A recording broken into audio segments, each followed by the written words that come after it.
Well, welcome everyone to UVSQ and to this Climate Change Education Solutions Summit.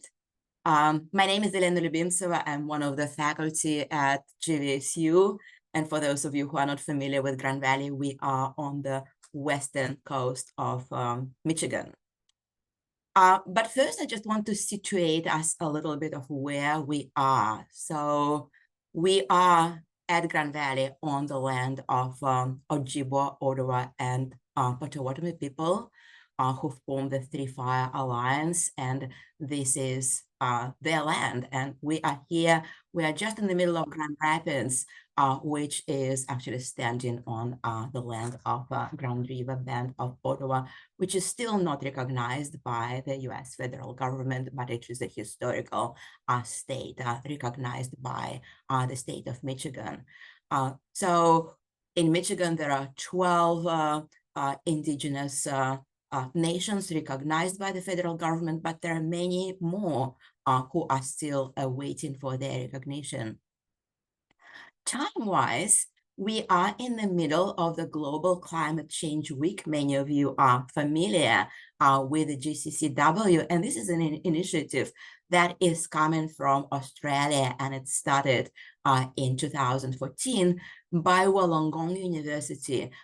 It moved the leadership and the guardianship of the map moved in 2020 to the University of Tasmania in Australia as well. And then this year, it moved to UVSQ. So this is for the first time when the leadership of the Global Climate Change Week is actually led by the university in the United States, and we are still learning, and we need everyone's help. So right now I see that many of our local and international participants are joining in. And I want to say again that we really need everybody's help with the Global Climate Change Week, because as I keep attending those events in Australia, I see just their tiny city of Wollongong, and thank you Wollongong communities for starting this initiative, has more initiatives just in one city in 1 week than probably all universities campuses in Midwest all together. So we really need to change this and make sure that everyone is celebrating Global Climate Change Week. But it's much more than just about celebrating. It's about raising awareness. It's about making meaningful change. And of course, this meaningful change is coming also from climate change education that can translate into the meaningful climate action. It's not enough just to teach our students about the numbers and facts and climate change scenarios. We really want to come together and learn about meaningful climate change solutions. So since this is the third day of the Climate Change Education Solutions Summit at UVSQ, we had events yesterday at Muskegon Community College. We had also events in Grand Rapids on Tuesday with the opening presentations. But I thought that as we're gathering together, that would be a wonderful opportunity to share and bring together all the scholarships that have been created by this group. And so what really unites everybody in this webinar is that you all worked with me over the past year and a half on the special issue of sustainability. And you all published papers or about the published papers in the special issue on climate adaptation, sustainability, ethics, and well-being. So the deadline for the papers was yesterday. I know that some of you are still about to submit the papers, so it will be still possible within the next 3 months to submit the manuscripts, and then this issue will go into production and will be also published as a book. All the papers that were already accepted, they're all available for you. So many thanks to those of you, I see Anne-Laure and Paul Clemens and Rebecca Williams and Catherine Karen. So thank you to all of you. I just wanted to let our listeners know that all these papers are already available, and they're all available in open access. So this is an advantage of publishing your scholarly work in open access, because you and your students anywhere around the world can access those publications without paying any fees to the journal. So please share those resources. And we are going to start essentially in the order of the time zones, because this webinar is very, very international, and it brings participants from all over the world. So because some of them might be really tired and it's already 11 p.m. In some of the time zones, we will start moving from east to west. And I would assume that this is the same for our international audience. So please do feel free to just join as it works for your time zone.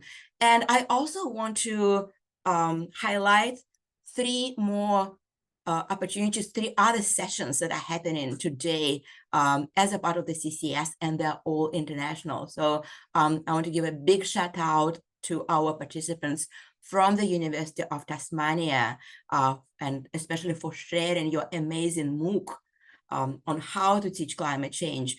So this hyperlink is actually asynchronous. We recorded it. Of course, it's already very late night in Tasmania, but you all can access it and you can watch their presentation and their panel the entire day, but also tomorrow. And really for the rest of the time, we are going to keep those presentations. All the presentations will be recorded. All the presentations will be available in the open access. Please do share them. Please feel free to hyperlink them on your organization's website. This is all for full distribution, and all our participants. I'm very grateful to all our participants for sharing their knowledge. The presentation by University of Michigan GLISA group by Rachel Kelly, climatologist from the University of Michigan, on how to use GLISA tools for understanding climate change, for teaching climate change, also in your research, is also available, and it's also going to be available for the rest of times. And then please come back at 1:30 after this webinar for our keynote by Jessica Burpee. And she will talk about how their college have integrated climate change in every single program. So this is going to be quite amazing presentation, and I just cannot wait to learn and hope that one day we will do the same here at GVSU. With this, I would like to call on our first presenter, Diva Alfirman, who is joining us from Indonesia, but he is not a stranger to Michigan because he graduated this year from the University of Michigan from his master's degree. So Diva, welcome. Thank you for being here. Please let us know about yourself and about your research. I know that your paper is right now under review, and we're really looking forward for seeing it published. Thank you very much, Elena, and esteemed colleagues. Hello, everyone. So should I just begin to record? Sorry, to share my screen? Yes, we're already recording, but please just click on the Greek button and you should be able to share your presentation. Okay.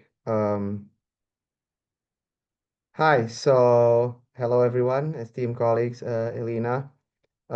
Actually, I'm a little confused whether to say good morning or good night because it's actually 9 p.m. here in Indonesia, but I will try to make myself accommodate as much as possible. So, good morning. My name is Diva Muhammad Alfirman, and together with my colleague, Dr. Rajiv Ghimire, I will be presenting our paper titled Beyond Top-Down Governance, Application of the 5R Governance Capabilities to Assess National and Local Climate Strategies. So our study explores how countries in the Global South translate global climate goals into local actions through adaptation and inclusive governance. So, first of all, why should we rethink climate governance? Well, sorry, some professors, some scholars have dubbed climate change as a wicked problem. How is that so? It is because of its complexities and uncertainties, and also how it basically transcends any political, environmental, and social borders. Therefore, we believe that, and of course we should know this by now, conventional solutions currently remain top-down and siloed, and while necessary, they often fail to capture local realities.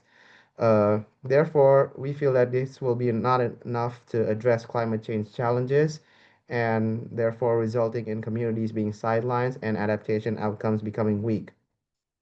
Therefore, the main challenge now is how to streamline these governance capabilities and how they help shape climate action. So basically, we want to study how countries learn, respond, and coordinate across levels, and how it determines whether climate policies succeed or stagnate. So our research aims to ask the question, how do governance capabilities shape climate action? For our research, we focus on two main goals. The first is evaluating how countries operationalize climate governance through NDCs and adaptation programs. So we're focusing on four countries, which will be explained in the following slide. And the second one is to apply the 5R governance capabilities framework. This is a special framework that was designed by Termir in their research in 2016 about 5R governance capabilities and climate change as a wicked problem. And these 5R capabilities are reflexivity, resilience, responsiveness, revitalization, and rescaling. And we will use this framework as a lens for comparison for these four countries. So here are four countries, two in Africa and two in Asia. We basically focus on countries in the global south, and each countries here demonstrate distinct strategies to reflect its governance strength. For example, Uganda here promotes local empowerment through community-based flood and catchment management, while Nigeria focuses on their erosion and watershed management project, which restore degraded lands. Meanwhile, countries such as Nepal employ the climate smart villages initiatives and the local adaptation plans to link local and national priorities. Same case with Indonesia, with their Proclaim and forest restoration and rehabilitation programs that aim to promote community-based adaptation and ecosystem restoration. So to understand these shifts, we have to trace the evolution from globalization, which at first prioritized market efficiency and industrial growth, to what some call homeland economics, or maybe some might know this as protectionist resilience. I was somewhat inspired by the concept of homeland economics itself while writing this paper, and basically I saw it as somewhat of a failed attempt at innovation, almost even though it's a counter to globalization, but homeland economics itself relies mostly on green subsidies and mass production strategies that relate to green industries without much emphasis on local empowerment. Both homeland economics and globalization remain top down and basically insufficient for tackling climate change. So, in our paper, we argue for a transition towards sustainability governance, where local knowledge and cross-sector collaboration is emphasized with coordination between local, national, and global levels that drive adaptation. So we have to look at our solutions, obviously. McMichael and Weber, in their book titled Development and Social Change, they describe the sustainability project as the next phase of global development, which focuses on restoring the balance between human activity and ecological systems. This means basically focusing more on direct policies that promote sustainability and reintegrating human activity with its ecological foundations. Examples of this include recognizing community-based practices in developing local wealth and security. These approaches aim to strengthen resilience while addressing inequality that help us move beyond growth-driven paradigms. So here's basically the analytical lens for our study, which is the 5R governance capabilities. These 5R governance capabilities, as brought forth by Termir et al. In their research in 2016. They help us assess how governments handle the wickedness of climate change or their complexities. Reflexivity here, for example, means learning from multiple perspectives and avoiding one-size-fits-all policies. Resilience basically means emphasizing adaptability and flexibility.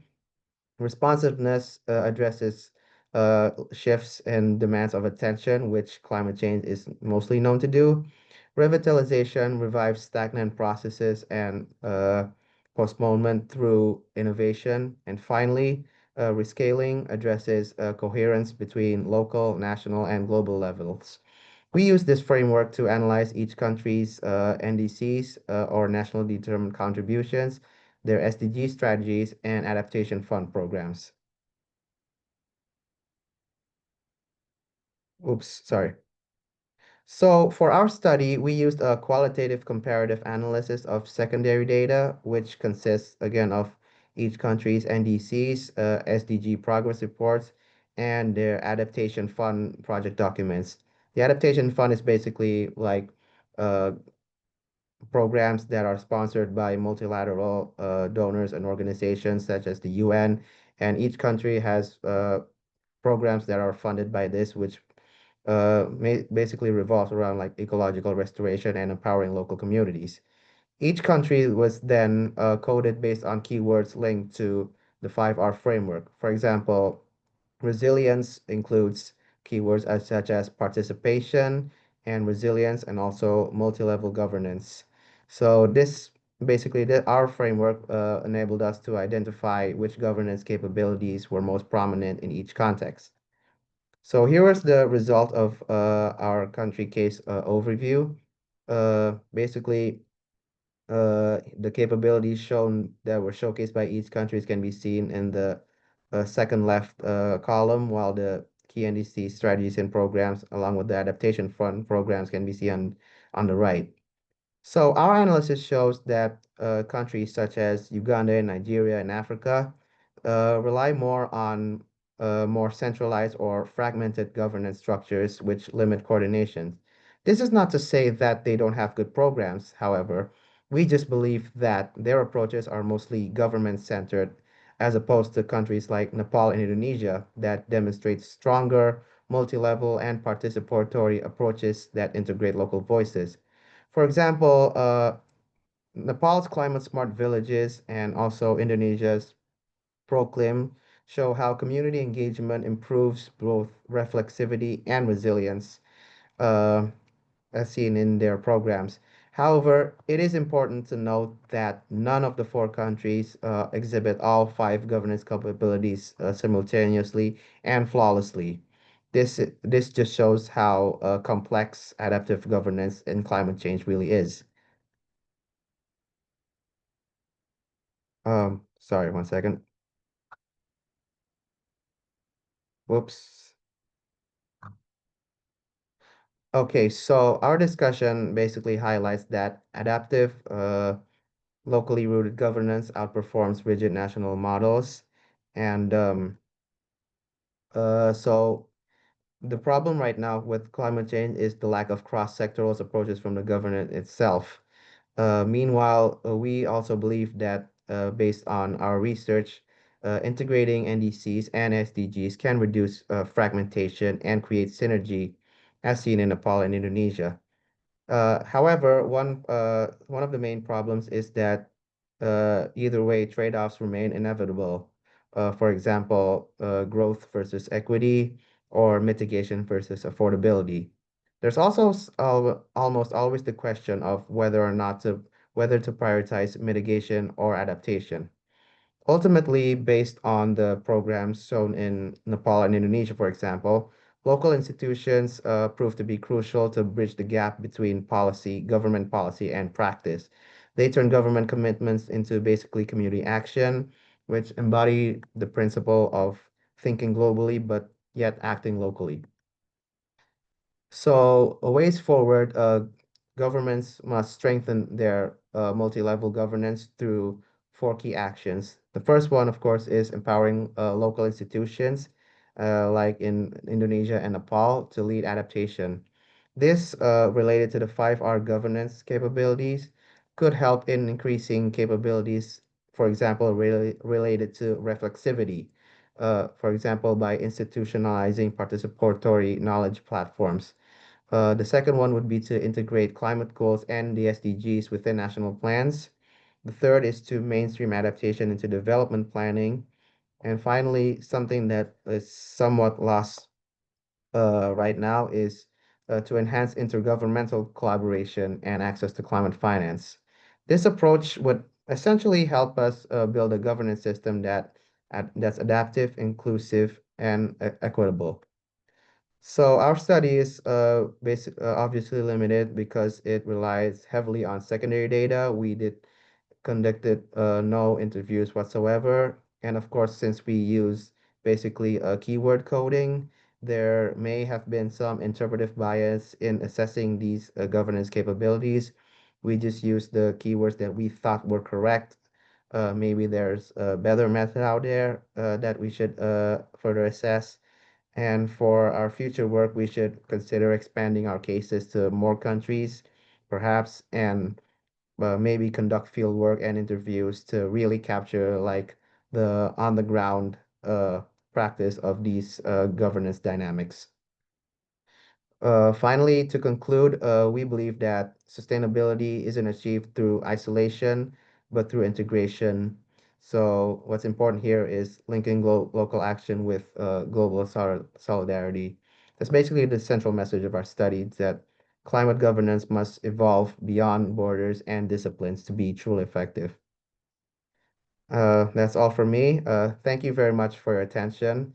As Alina might have said, I am still currently working on our paper to be published, and of course would welcome any constructive criticism or feedback. I'd be happy to take any questions for you. Here's my email below, just in case. Once again, thank you very much. And thank you very much for this really great presentation and such a timely research and such a timely message. Yes, indeed, we do need sustainability action across the borders, beyond the borders. Thank you very much for staying on time. We have exactly 2, maybe even 3 minutes for questions and feedback and discussion.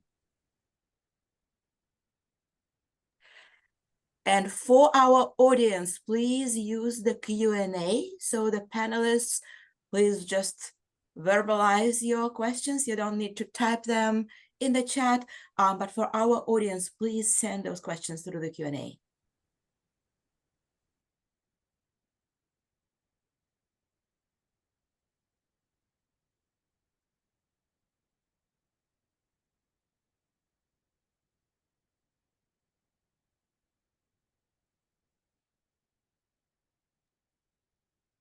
Well, if there are no questions, please remember that just make sure that you capture the email. You probably would not see Diva Alfirman all the way at the end of this panel, right?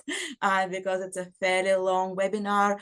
Make sure that you capture this email so that you can send your questions later. We are now going to move to our next presenter, Anne-Laure Legendre. From University Paris Saclay, and Anne-Laure, the screen is yours. Thank you, Elena. Just give me just 1 second to share the screen. Yeah, I think it's okay. Yeah. Hello, everyone. Thank you very much, Elena, for coordinating the special issue on climate adaptation and sustainability ethics and well-being. I am very pleased to be with you all for this webinar. My contribution for this special issue is part of the research I have conducted around the question of environmental health, and more exactly, the question of well-being in relation with one's living environment. So yeah, I didn't introduce myself. So I come from the University of Paris Saclay, and I am an assistant professor in environmental health. So just very quickly to give a little bit of context on this research, the starting point of this research is the many concerns I think we all share here regarding unsustainable ways of living and inhabiting this planet, and the intricate, urgent, complex climate and environmental upheavals that we cannot separate from social concerns and justice. And the fact that cities are so attractive for so many reasons, that at the same time, they also concentrate pollution and induce a certain way of life that has direct impacts on health. This is the topic that is of interest of many scholars that are interested in the relations between environment and health. But my intention in this work that I have presented in this article is a little bit different, because I wanted to avoid approaches that would express exclusively health in terms of risks and threats. I rather wanted to explore our living environments in terms of quality of life and well-being. So my assumption here is to use well-being as a direction and maybe a driver for change towards sustainability. And so we have two main questions arising from this objective. One, I could do that also so that you can see the screen, full screen. So two main questions. One is, how do we define a place that is supportive of well-being? And the second question is, who decides what is important and in which terms? So, because I wanted to avoid any kind of universalist or standardized conceptions of well-being, my attempt was to look for a way that would respect and value diversity as well as local experiences. Maybe it connects with what Diva just mentioned in his presentation about community-based practices. So the central idea in this research was to investigate well-being, starting from people's experiences of inhabiting a specific place. So I use ethnographic approaches to do so, using participative observation methods as well as interviews. And because I have a strong interest, a focus on environmental and social justice, I started to work specifically in disadvantaged neighborhoods in France. The idea maybe was that in those neighborhoods, there might be degraded conditions of living, but that was an assumption. This is not my conclusion. So the question was not how can we describe those neighborhoods in terms of well-being or sustainable features, but rather I wanted to understand what it does to live there. How does it feel to be living there? So basically what I did is I collected corpus of narratives where people express, they talk about their experiences of inhabiting those neighborhoods. And how do I connect with the question of well-being? Well, because I could not go directly and measure well-being, because it would mean that I would have a definition for this very ambiguous term. And I didn't want to define it from outside. I wanted to look at its possible manifestation through the experience of living. And what I did is I used what I could call a proxy. The concept of place attachment, which is a concept that I take from environmental psychology, which is a multidimensional concept that refers to the meanings that people attribute to a place and how they relate to it. So, I just missed one slide. That's okay. So basically, in this article, there are two sections for the results. In the first part of the results, I present the concept of feelings, because studying the experiences of residents in their living place, we found that the way they talk about this experience is always an overall experience. At once and simultaneously, it is about affective, cognitive, and relational aspects.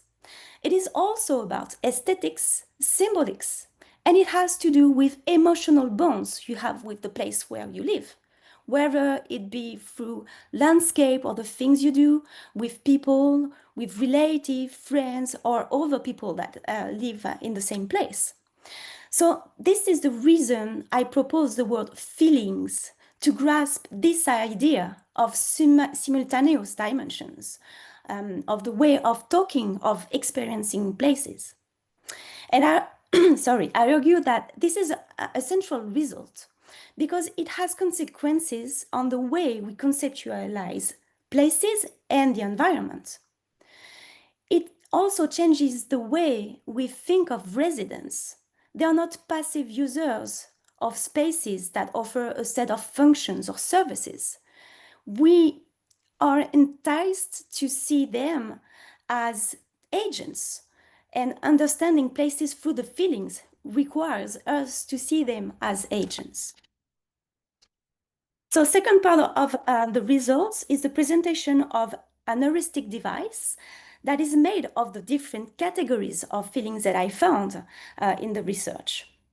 Altogether, I would say that they express something of place attachment. And in the article, I use this figure of a flower and its root system and petals as a metaphor for the idea of place attachment. And I insist on the idea that it is a dynamic framework. The petals or the dimensions, the feelings, are not, they do not have definitive boundaries. We can move the ideas around what they express. And the idea is that maybe we can find place attachment in a positive sense, and we could see the flower can blossom, but it can also wither, because the experience of place is not always positive, of course. I found so many negative stances, especially in those specific context of the disadvantaged neighborhoods. And the problem is that it erodes the feeling. Whenever the expression, for instance, if I take the feeling of familiarity, it can be eroded whenever the expression of residence are associated to an experience of disconnection, or when you don't recognize the place where you live anymore because there are so many disturbances in your urban environment. What I also demonstrate in this article is that this positive-negative scale would be better understood as a scale of agency. Experiences are always associated with a power or agency in one's living environments, or lack of agency. And eventually, the article goes through each category of feeling, and we describe its possible meanings and what it represents. And we give examples of from the field for that. And we also go through another two categories of feelings that I present as indirect feelings, because they stem from people's reflexivity on their own experiences of those neighborhoods. For instance, the feelings of having control or lack of control over one's life, and the feelings of unfairness, they all affect the experience we are having of one's living environment. The feelings of unfairness were very present in the corpus. I insist on this fact because I was, as I said, interested in aspects of social and environmental justice. So, for instance, when people express feelings of being left out, abandoned, misconsidered by local authorities, or treated poorly in comparison with the city center, it affects the other dimensions. The feeling of integrations and the feeling of familiarity in the neighborhood is affected. So basically, in conclusion, in this article, there are two key messages. First, I stress the importance of approaches based on experience. And its epistemic, also ethical and methodological implications. I argue that this is a good way to avoid closed and normative definitions of well-being. Another key message is that well-being, to my opinion, to what I found, is always in action. It is at play, it is moving. And maybe we could think of well-being has to do with the conditions of possibilities to be well in one's living place. So it really has to do with agency, and as I mentioned before, it has to be connected with dimensions of feelings of unfairness. So this is a really important message that I wanted to stress. And I think I'm done with the presentation. Thank you so much for your attention. And Elena, again, thank you for the opportunity to present this work and for the coordination of the issue. Thank you so much, Anne-Laure, for this really great research. And it's just such an interesting paper. I actually cannot wait to integrate it in my teaching this semester. I wanted to say that Anne-Laure's paper is already published. It's already available in open access. And I just put the link in the chat for everyone. That should be available both for the panelists and for the audience. And this link would land you straight on the paper. And of course, you can also access it on the CCESS website from the program. So thank you, Anne-Laure, also for staying on time. And we do have a couple of minutes for questions and discussions. So once again, if you are joining from outside, please send your questions through Q&A and I will read them. Otherwise, if you are here with us on this panel, please vocalize.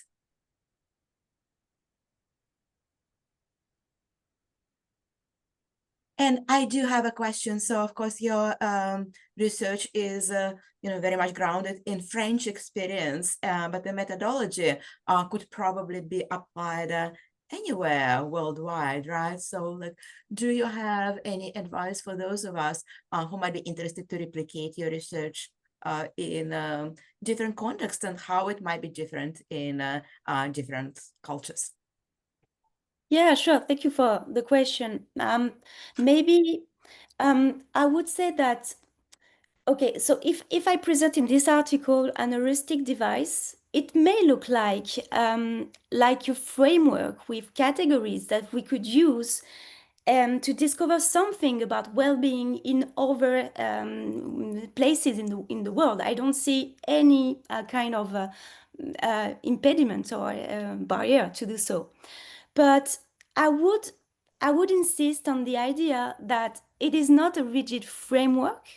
It is not an operational tool. It has been designed rather to give not definitive categories, but it may offer new targets, new ways of relating to places.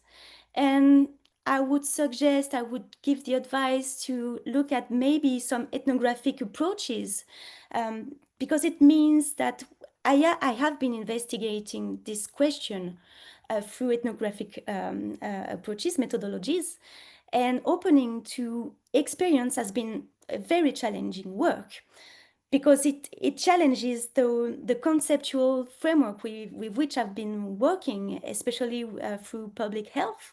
So, I mean, this is a challenge, but it also opens so many opportunities to understand better places, both the challenges and the opportunities for well-being, and maybe the perspective on sustainability. I find it interesting. So I would be very happy if anyone would be interested in this kind of work, and I would be happy to give some more detailed and maybe specific advices if needed, if required. So I leave the email here, and any question, don't hesitate. Thank you so much. Anne-Laure, again, please do capture that email. And again, the link to the article of Unroll, which is shareable, is in a hyperlink. You can also access it through the program. You can also access the link to the entire special issue collection in the program. There was one more paper that was published just yesterday. So we're very excited about it. I think Diedrich Graham is not here yet, so we're going to move to our next speaker, Azizur Molla, and we are ready for you, Azizur, and I know that you have not yet submitted your paper, and we are also looking forward very much to your manuscript or your presentation today.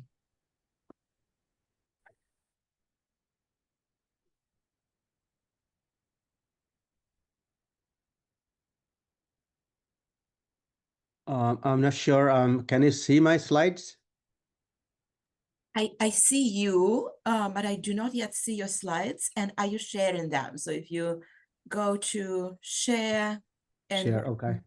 click on your PowerPoint, you should be able, I think they're loading now. Yes. You can see it now? Okay, excellent. Yes. Perfect. Thank you. Thank you so much, Professor, to organizing such an important conference. And I'm going to share some of my work in respect to community engagement for climate resilience, how we can address the threat of climate change on public health, particularly. On the right side, I have used a link that is given by US Global Research Program. That is a well-used one, and I'll be referring sometimes later part as well. So whenever we take a look on how the population at the grassroots level in US get water, usually community water system and non-community water system. And the community water system is basically public system. So we use that throughout the year. And if we see that how many people were really using that, and what is the use status at the community level, you will be seeing that we use a lot of water in US, but in terms of monitoring, there is kind of a lacking. So for example, 151 systems serving 325 million all over US. But if you put the binocular on like a township, maybe I'm living in, like they are serving several, only 1,300 population, some facilities, 4 to 6 facilities. But the concerning problem is whenever there is inspection, in one of the, I cannot, due to confidentiality, I cannot disclose that one of the institution in this township, they got 5 violation in 1 year. The violation is basically due to the revised total coliform rule, which means their water they're serving for drinking, there's some fecal matters in there. So that is, I'll be referring that to later one. And then what we are seeing, I know that climate change is knocking at our door. It can be affected many ways. Reduced water supply, increased flooding, algal bloom, saltwater neutral sediment, stormwater, and also ultimately all those part will be connecting with public health, because if we are not getting clean water, there'll be some health consequences of that. The big concern about that is whenever the climate change is impacting us, heavy metal like arsenic will be more and more presence. So many states like California, they have already make a smart plan that how they can really sustain their climate-based solution to ensure drinking water. While Michigan, some of the township is struggling still to deal with the fecal matter. So should be like a very elementary parameters of water that should be ensured. So that is a risky situation. And if there's a microplastic presence and any other heavy metal like lead, I don't know what is going to happen, how this state will be able to address those. If we take a look, this is one county, Kent County data on arsenic I have used from 2009 to 2021.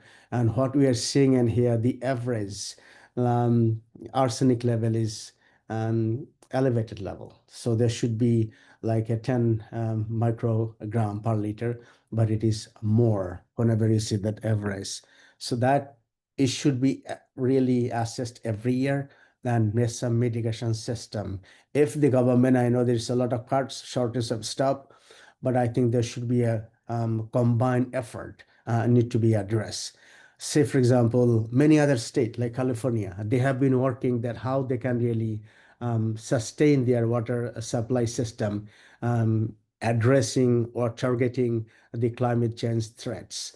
So we need, in fact, other states really need that kind of a smarter system. Otherwise, it will be too late to address those. And I we will not apologize. see the arsenic. Say it again.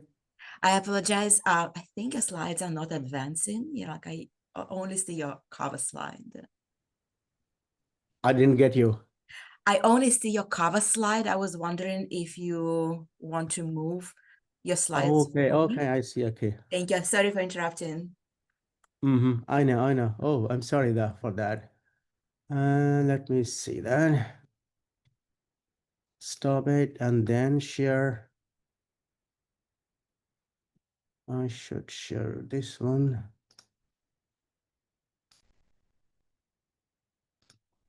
Can you see it now? This one?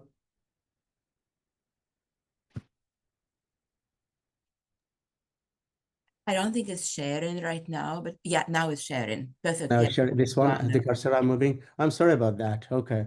So I Yeah, have sorry three for interrupting screens. you. So I'm playing with those, and as a result, people may not be able to see all those. So this is the what I was referring earlier, that there is some challenges with water, but we do have arsenic level in our state. And this is the statistic just for one county. So that is what is happening, is more than the elevated level. Now, we can take example and also model from other states like California, how they are really addressing it. Maybe they have very smart plan.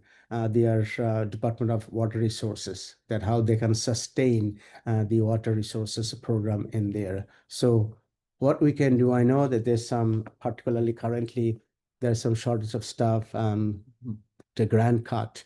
But if the county level health department can collaborate with the local resources, community resources, that will be easier. It can identify the pathways, community can be involved, and then find it that what can be done to address the issues. So that will be the, I know that every society has its own characteristics. So it may not be one size fit all, but it will be gradually, if there is a collaborative effort from the community resilience point of view, this threat will be easy to address. And I can give one example, two examples, in fact. I teach environmental health at the graduate level. So I take data from Kent County. They don't have manpower or money to analyze those data. So the analysis I showed you on arsenic, that's the one I analyzed. And then what I did, I'm going to present in conferences and also try to understand that what other people are doing so that I can give feedback to the Kent County people. Another project I am doing is like how climate change is connected with West Nile virus. The students are involved and to understand the risk assessment, do some lab work, they analyze some data.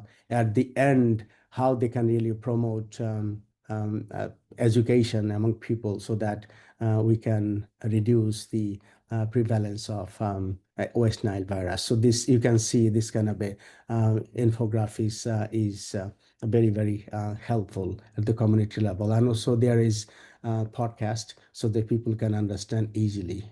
Once each of the people are really responsible and taking some kind of a role, it will be easier to achieve the county level goal or state level goal or national level goal. What we are seeing basically, there is a policy that arsenic, there is arsenic in drinking water. There should not be any arsenic, particularly it should be less than 10 microgram per liter. But we are seeing that there is more. The mean arsenic level is in there. What can be done?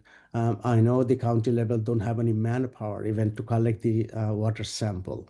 So they can collaborate local, like my students are involved in there. Many other university colleges can be really involved and collects those data and analyze it. And I already shared this data with Kent County Health Environmental Health Division. And also recently I have shared this recommendation to the Michigan State Representative and senators. So this is the way. There might be a problem, particularly threats of climate change cannot be solved in a silo vision approach. It needs some integrated, comprehensive approach. That is what I think that we can together achieve and make our environment better and address the threat of climate change. Thank you so much. If you have any question, I'll be glad to answer. Sorry about my voice. I'm having some flu symptoms. No, you sound great. Thank you so much, Professor Moa. We also have a couple of minutes for questions. Again, thank you so much for sharing your so important research. When I was listening to you, I was thinking about, that synergy between your work and then the presentation that we heard on Wednesday from Richard Gates from Flow Water. Again, really helping us to understand how water quality is important for sustainability and human well-being. Any questions? Any questions from the audience? Any questions from the panel to Dr. Mola?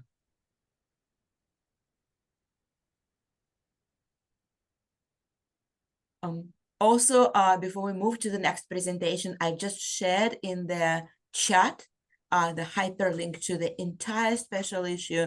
So this is where you can access and browse the articles that have been already published and see kind of that synergy between the presentations that you are watching today and access to more in-depth data because of course, not everything can be captured in 10 minutes presentations. Mm-hmm.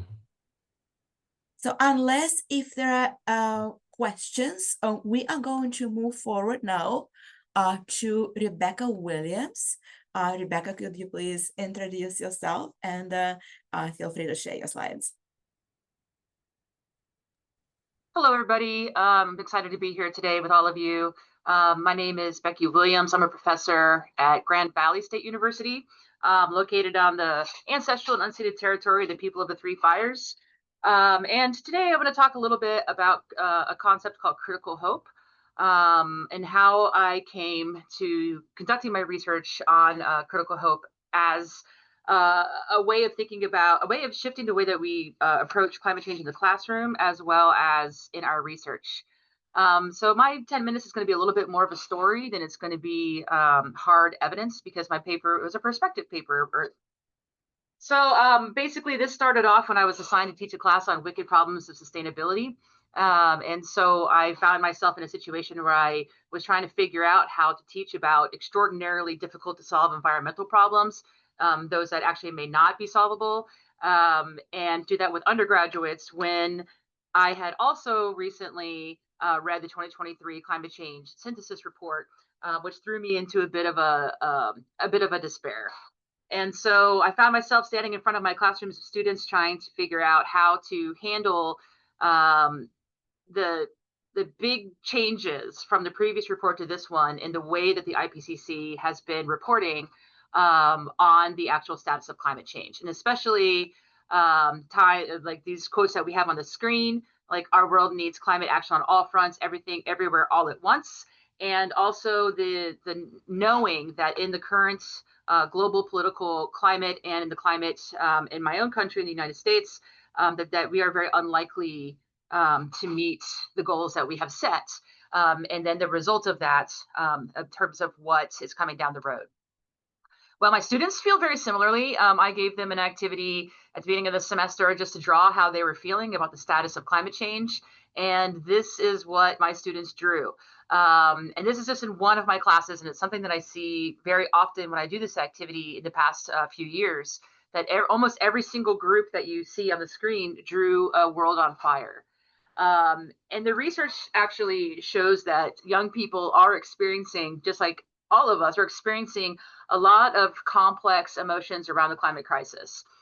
Eco-anxiety, climate anxiety, these are all different terms that largely make up the suite of climate emotions and climate distress that people are feeling. Young people particularly are affected by this, although it's not exclusive to them. These are a couple of studies. This one had 16,000 students across all 50 United States, and 85% of the young people stated that they were moderately or extremely worried about climate change.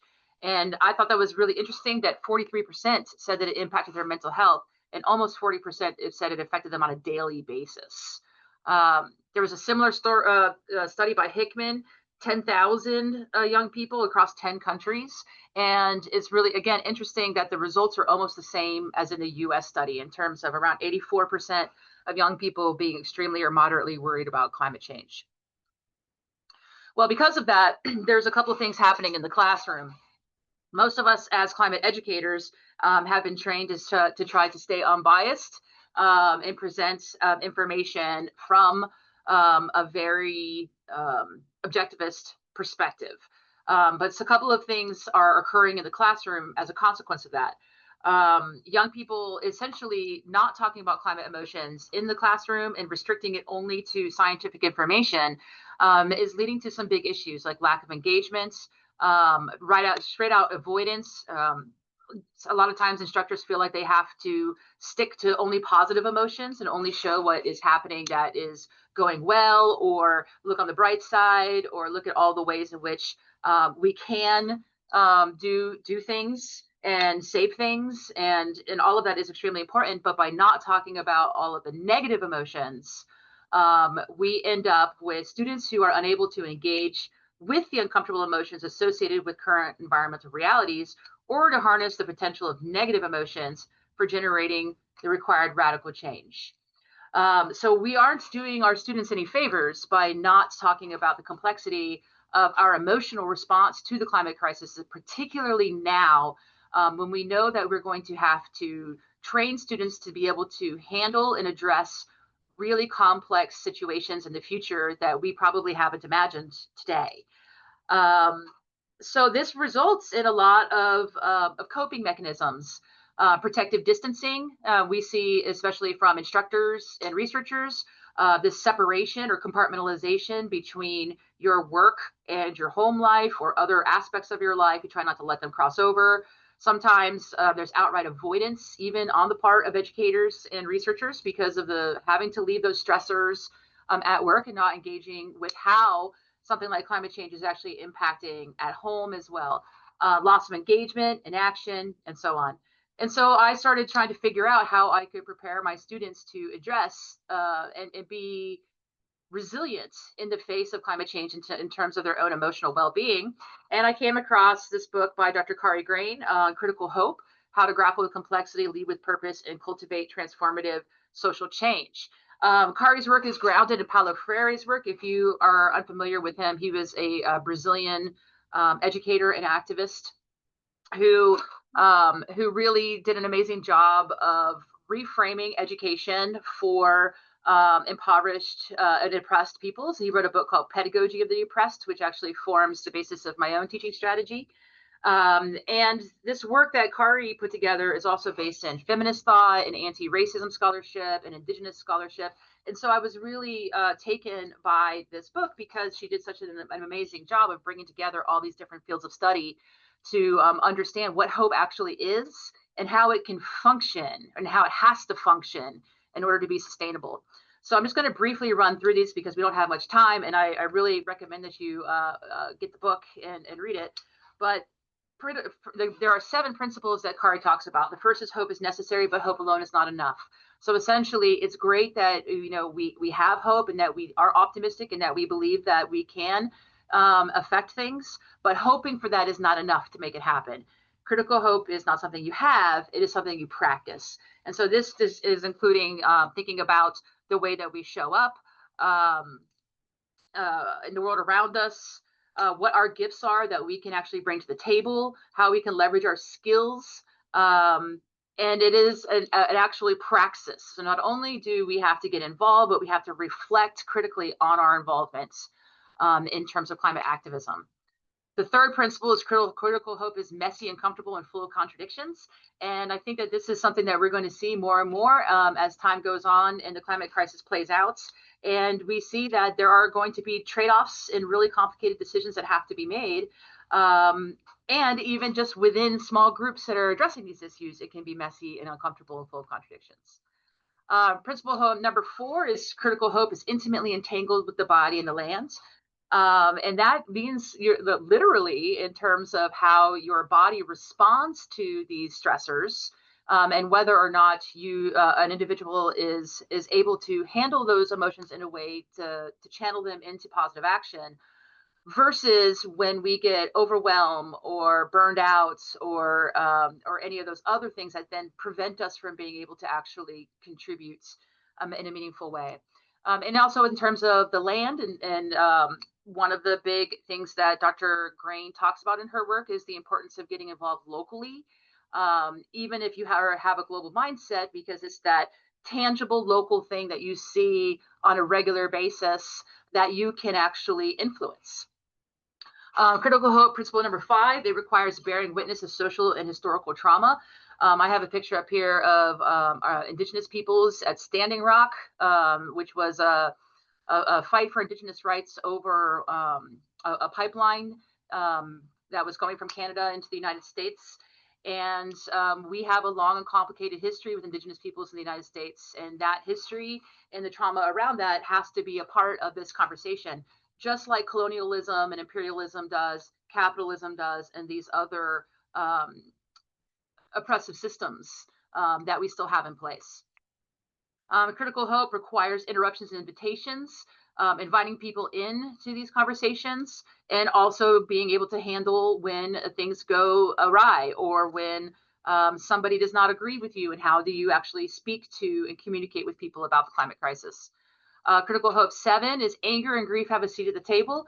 This is the one I've been interacting with a lot in my own training, in terms of we can no longer, as educators and researchers, shy away from talking about emotions in our work and in our classroom, in policy, in activism.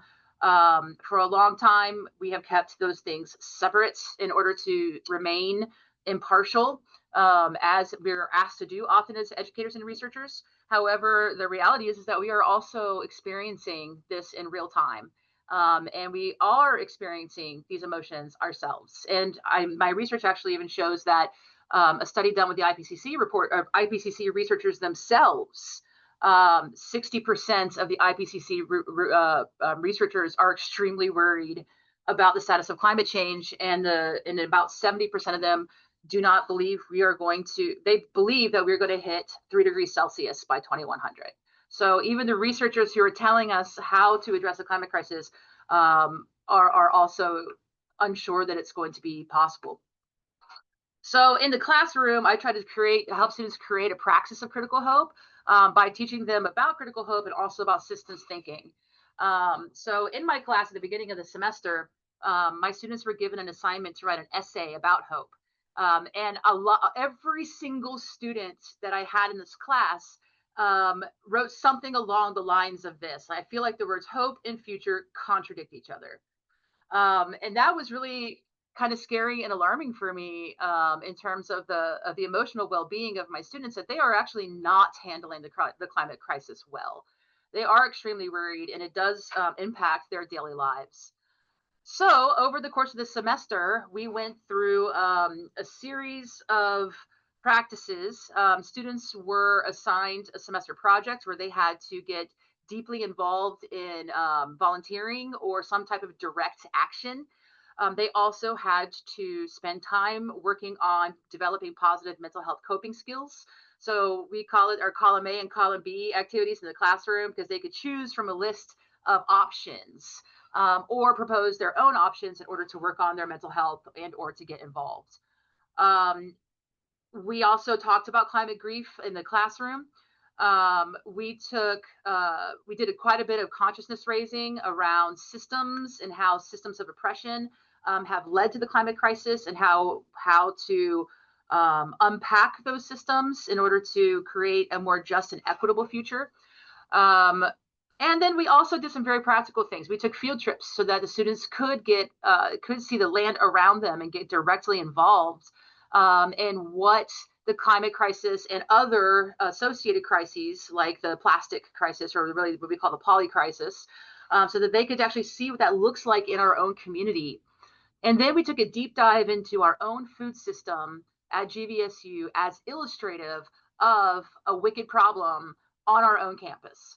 And that was really fascinating, because students uncovered a lot of issues with our own food system that mirrors the issues that we see on a global scale, in terms of where we get our food from, labor issues, cost of issues, who doesn't have access to food on campus. All of these things were discovered by my students. And it really kind of brought home that these big, large-scale wicked problems are also happening on smaller scales, but on scales that we can actually influence. And so my students brought together, did stakeholder interviews with people in our food system around campus and students, then brought them together, and we had my students ran 2 stakeholder workshops to determine how we should address our food system at UVSU, and we came up with very tangible, concrete ways to move forward, which we're working now on this semester's version of the same class. So we picked up for the last class left on, and we've continued going forward. No, time is running short. So at the end of the semester, I was absolutely flabbergasted because the students had a complete shift in their mentality around climate change. And I expected some to be influenced, but I didn't expect all of them to be influenced. And that's when I started getting really, really excited about the potential of Critical Hope and to reframe how it is that we are addressing climate in the classroom. So this student basically reinforces that with hope involving humility, action, uncertainty, and optimism, which is an extremely healthy way to be looking at hope. And at the end there, this definition of hope or critical hope allows one to acknowledge the uncomfortable reality of a system while still finding the motivation and courage to continue working towards the goal. So all of this, I actually ended up reaching out to Kari Grain, the author of the book, and telling her about kind of what happened in my class. And she and I decided to write a paper together, a position paper about how we think education needs to change around climate education. And that building both the emotional and the skills for young people to be involved are a critical part of climate education that we need to be taking very seriously in terms of preparing young people to go into this world that we know we're going to be seeing these ecological crises, that these tipping points that we have passed, and that these ecological crises are going to influence social systems, cultural systems, governance, and so on and so forth. So now Dr. Grain and I are working on a similar paper based on research where we're applying critical hope as a lens to resilience frameworks. And we're hoping to put out a paper soon where we are saying something similar around how communities are coming together to adapt and to combat climate change, and how a community's sense of hope collectively is an absolutely critical part of resilience frameworks that we're not talking about. So that's it for me. I hope that I kind of lost track of where my phone time was. So I have no idea if I talked for half an hour or 5 minutes, but I'll go ahead and stop there and just say thank you very much. Thank you, Becky. Thank you. And you are perfectly on time. So we do have time for questions. Absolutely no worries. And I also wanted to say that I dropped the link to Becky's paper in the chat. So please capture that and you can go straight to the article itself. Before we move to the next presentation, I want to take a couple of questions from the audience. So I'll first have a question for Becky, and then I will go back with a question for Azizur that I have missed. So here is a question from Brian Dale. A question for Becky. Since the question of divestment from fossil fuels is a fraught issue right now in US higher education, I wonder if you could comment on this, specifically with respect to GVSU. I have spoken to many students who feel strongly about this, some of whom would feel more hopeful about the future if universities like GVSU would make a public commitment to divesting from fossil fuels and investing in renewable and green infrastructure. So yeah, thanks, Brian. Yeah, I actually completely agree with Brian on this one.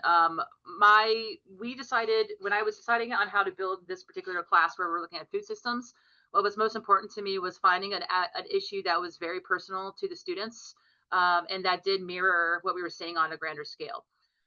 We decided to land on food systems because our university doesn't really see or recognize that we have a food insecurity problem on our campus.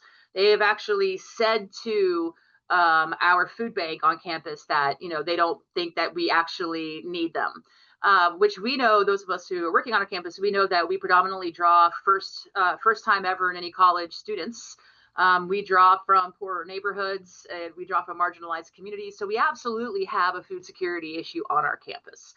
And so we decided to go to follow that particular problem to bolster, at the very least, our food bank, which is a project I'm working on now as a result of what we were doing in this class. So right now I have under IRB review a university-wide food security survey that we're going to use to show that we do have a food security problem on campus, along with all these other interviews and stuff that we've conducted, so that we can go to the Board of Trustees and say, listen, look, this is an actual problem. We need to be funding our food bank on campus. Once I have that in place, my next goal is to tackle divestment on campus. And so I kind of am seeing this first go around with the Board of Trustees and the presidents and the vice presidents as kind of my testing ground in the process that I'm using with my students, because I want them to drive this. I don't want to be the one driving it. I want it to be student-led. And the same with our food systems work. It's all student-led. You know, I'm just creating the structure for them to be able to do the work. And so I want to be sure that that this first effort is received and that I can kind of refine our process, because the divestment fight is going to be a much, much more difficult one. I mean, getting a university of 25,000 people to shift away from fossil fuels is extremely difficult. And our university, since they are often recognized for being a fairly green campus, also has this mindset that we've checked the box, so we're done now. And so, you know, rather than pushing farther into where we should be, the university is very resistant. And so, so I think Brian's absolutely correct. And so that is actually a project that I'm hoping to work on once we get our food bank funded. Thank you, Becky. Thank you for the great response. Any other comments to this? And then we'll take another question. Any responses, any suggestions, any thoughts? And then I'm going to go back to Azizur. Sorry, I actually missed this question earlier. And there was a question about the podcast that you are doing with your students, about that very important community work that you are doing. And so if you could just talk a little bit about your podcast, and also if there is any way for us to follow it, please do share the link. Elena, can you share the question again, please? So the question for you is, could you tell us about the podcast? You mentioned that you are doing podcasts with your students, or about the work that you are doing with your students in the community. And so how we can learn more about it. Yeah, that's a great question. You know, the students, they are young generation. They love to do something that they can watch on video phone and other things. So I have given an option that develop some intervention to promote climate change, and also so that people can be aware about the West Nile virus. So they created some podcast and also displayed it, and I share some of them with Kent County. They have a review committee. They will be reviewing it and adapt accordingly. So it's basically whenever they have specific objectives, and based on the objectives, they will be creating like 2 to 3 minutes, even sometimes some of the group 1 minute TikTok, so that it can be easy, 6th grade literature, and it can be understood by many easily. So there's a format they need to follow to develop that, in addition of the infographics and also a fact sheet. So that is what they have been doing. So is there any way for the public to access it already, or it will be available later? It will be available later, because that is being reviewed by the Kent County Health Department, particularly the Environment Division. They have a long procedure to make anything public. So we can propose things, and they need to finalize, vote it, and then make it official.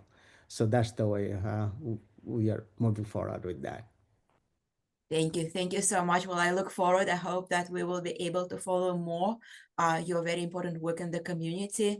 I want to say thank you to the presenters in this first half of the webinar.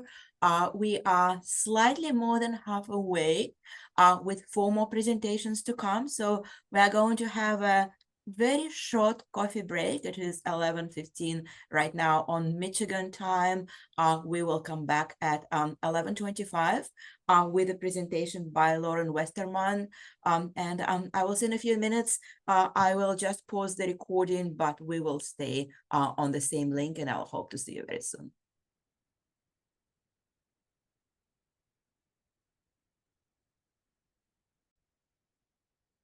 All right, and almost 11:20, so welcome back. We're going to resume this webinar now with a presentation by Lauren Westerman from Prescott College. So welcome, Lauren, and please introduce yourself and let's dive into your research. Thank you, Elena. Hi, everyone. Hello, my name is Lauren Westerman. I am currently finishing up my PhD in sustainability education through Prescott College, which is in Prescott, Arizona. I am very excited to be here presenting today to share about some of the research that I've been doing about sustainable behaviors from school to lifelong practices. And before I dive into it, I want to share a little bit of the background about how I ended up with doing this sort of research. And part of that is my background as a non-formal environmental educator. Often I've been called the field trip teacher by school kids or groups that come out for educational experiences. And as such, with other educators and colleagues, we've sometimes discussed, like, you have the kids, the learners, for about an hour, maybe a little longer, maybe half day. What is the long-term impact from the experience you're giving them, from the educational experience? What is that long-term impact like? Also, from a personal standpoint, sustainable behaviors are something that I value and live out in my own life. So part of environmental education is helping others pick up and learn and understand why we're doing those sustainable behaviors, connecting with the environment around them. So all of that kind of led me into this direction of study. And then the connection to climate change. Before I go further with my own research, I want to share a couple of statistics, which some of you may be very familiar with these, since this is the audience at this conference on climate change education solutions network. And from the Yale program on climate change communication, as of 2024, 72% of adults believe global warming is occurring.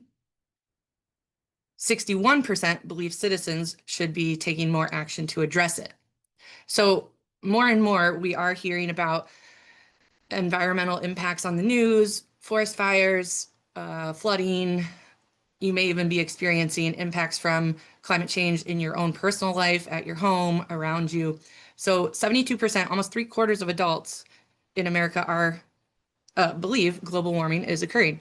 61% say we should take more individual action to address it. So where is this gap happening? Why are citizens not changing their behaviors to address global warming on an individual level? Of course, I also agree that and would promote systems level change on a large scale.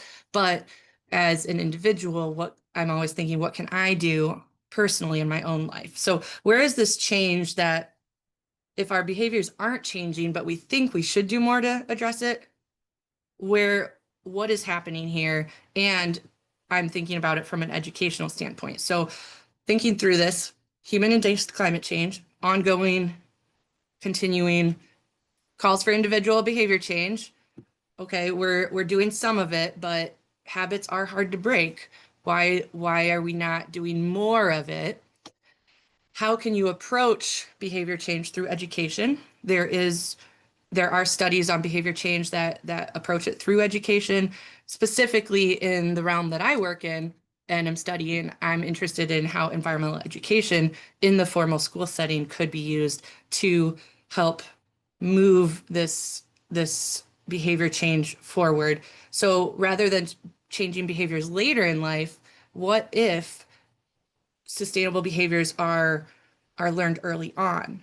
How might this change our response to climate change? And that led me to my guiding research question: how might environmental education experiences at different developmental periods impact engagement in pro-environmental behaviors later in life? So this is the first time I've used the term pro-environmental behaviors. That's kind of the sciencey, the research term, the field specific term for sustainable behaviors. Are you living in a way that is benefiting or at least not harming the environment? So to break this question down a little bit more, break down my research, I used this conceptual diagram. I looked at environmental identity of individuals, pro-environmental behaviors or sustainable behaviors they're participating in, and environmental education experiences. You can see right in the middle of that diagram is the research question. And what did I discover? Well, I looked at these 3 areas right around it. So the interaction of environmental identity and pro-environmental behaviors and environmental education experiences, and the last one, environmental identity and environmental education. I used an online survey.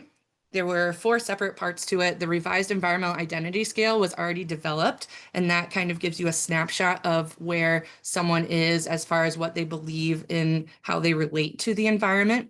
And I did survey only adults. So this is a survey that asked the adults to look backwards in life, to remember things about their educational experience. But the revised environmental identity scale gives me a snapshot of where they are today.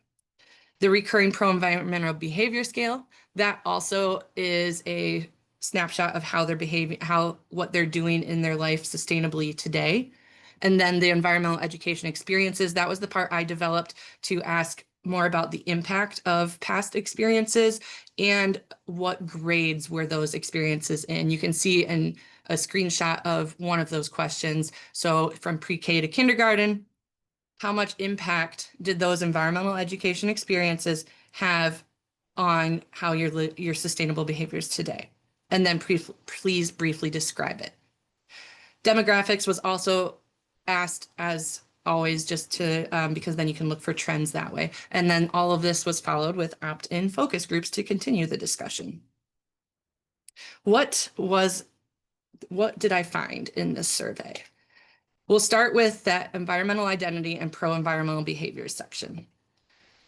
When I took each individual, there were 118 responses. So 118 participants, all from around Michigan, or mostly around Michigan. I reached out to individuals in Michigan that are already involved in sustainable behaviors. So I was looking at people that actively choose to participate in sustainable ways. So I took their environmental identity score and the pro-environmental behavior score and charted it. There is a positive relationship there, which matches other studies that have looked at similar ideas there. So in general, if you have a stronger environmental identity, you generally are participating in more sustainable behaviors. That also matches most of what the anecdotes from life. Most people that value the environment also behave in ways that are beneficial to the environment. Then I looked at individuals that had high pro-environmental behavior scores. You can see at the top, now it's not necessarily if you participate in those behaviors that you also have a high environmental identity. And I also looked at those that had a very high environmental identity. And both of those, I then dug into the responses on the environmental education survey portion of the survey. Those that participated in pro-environmental behaviors often indicated that they had high impact from environmental experiences in mostly all the grade levels except pre-K through kindergarten.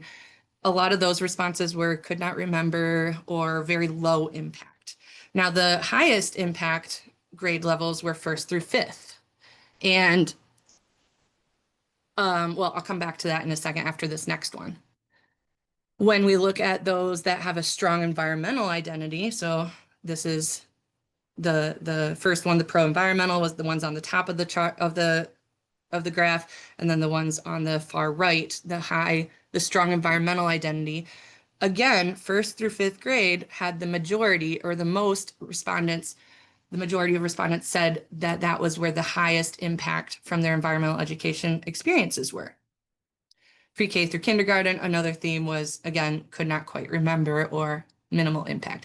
And these impact levels, what they shared after the ranking was also very helpful. So here we have both of them together. 1st through 5th grade, definitely an important, impactful time, closely followed by 9th through 12th and 6th through 8th.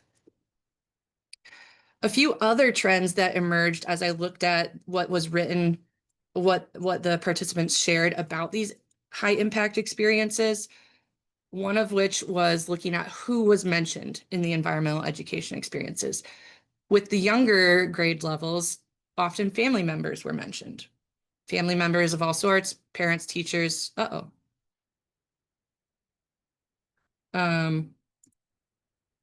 you guys still hear me? Did my internet cut out? We can still hear you. We just see that your slides are loading again. I think probably Yeah. Okay. You are still in. It's just, I think something happened. Okay. Everything is good. Okay, now we're back. Okay, great. Sorry about that.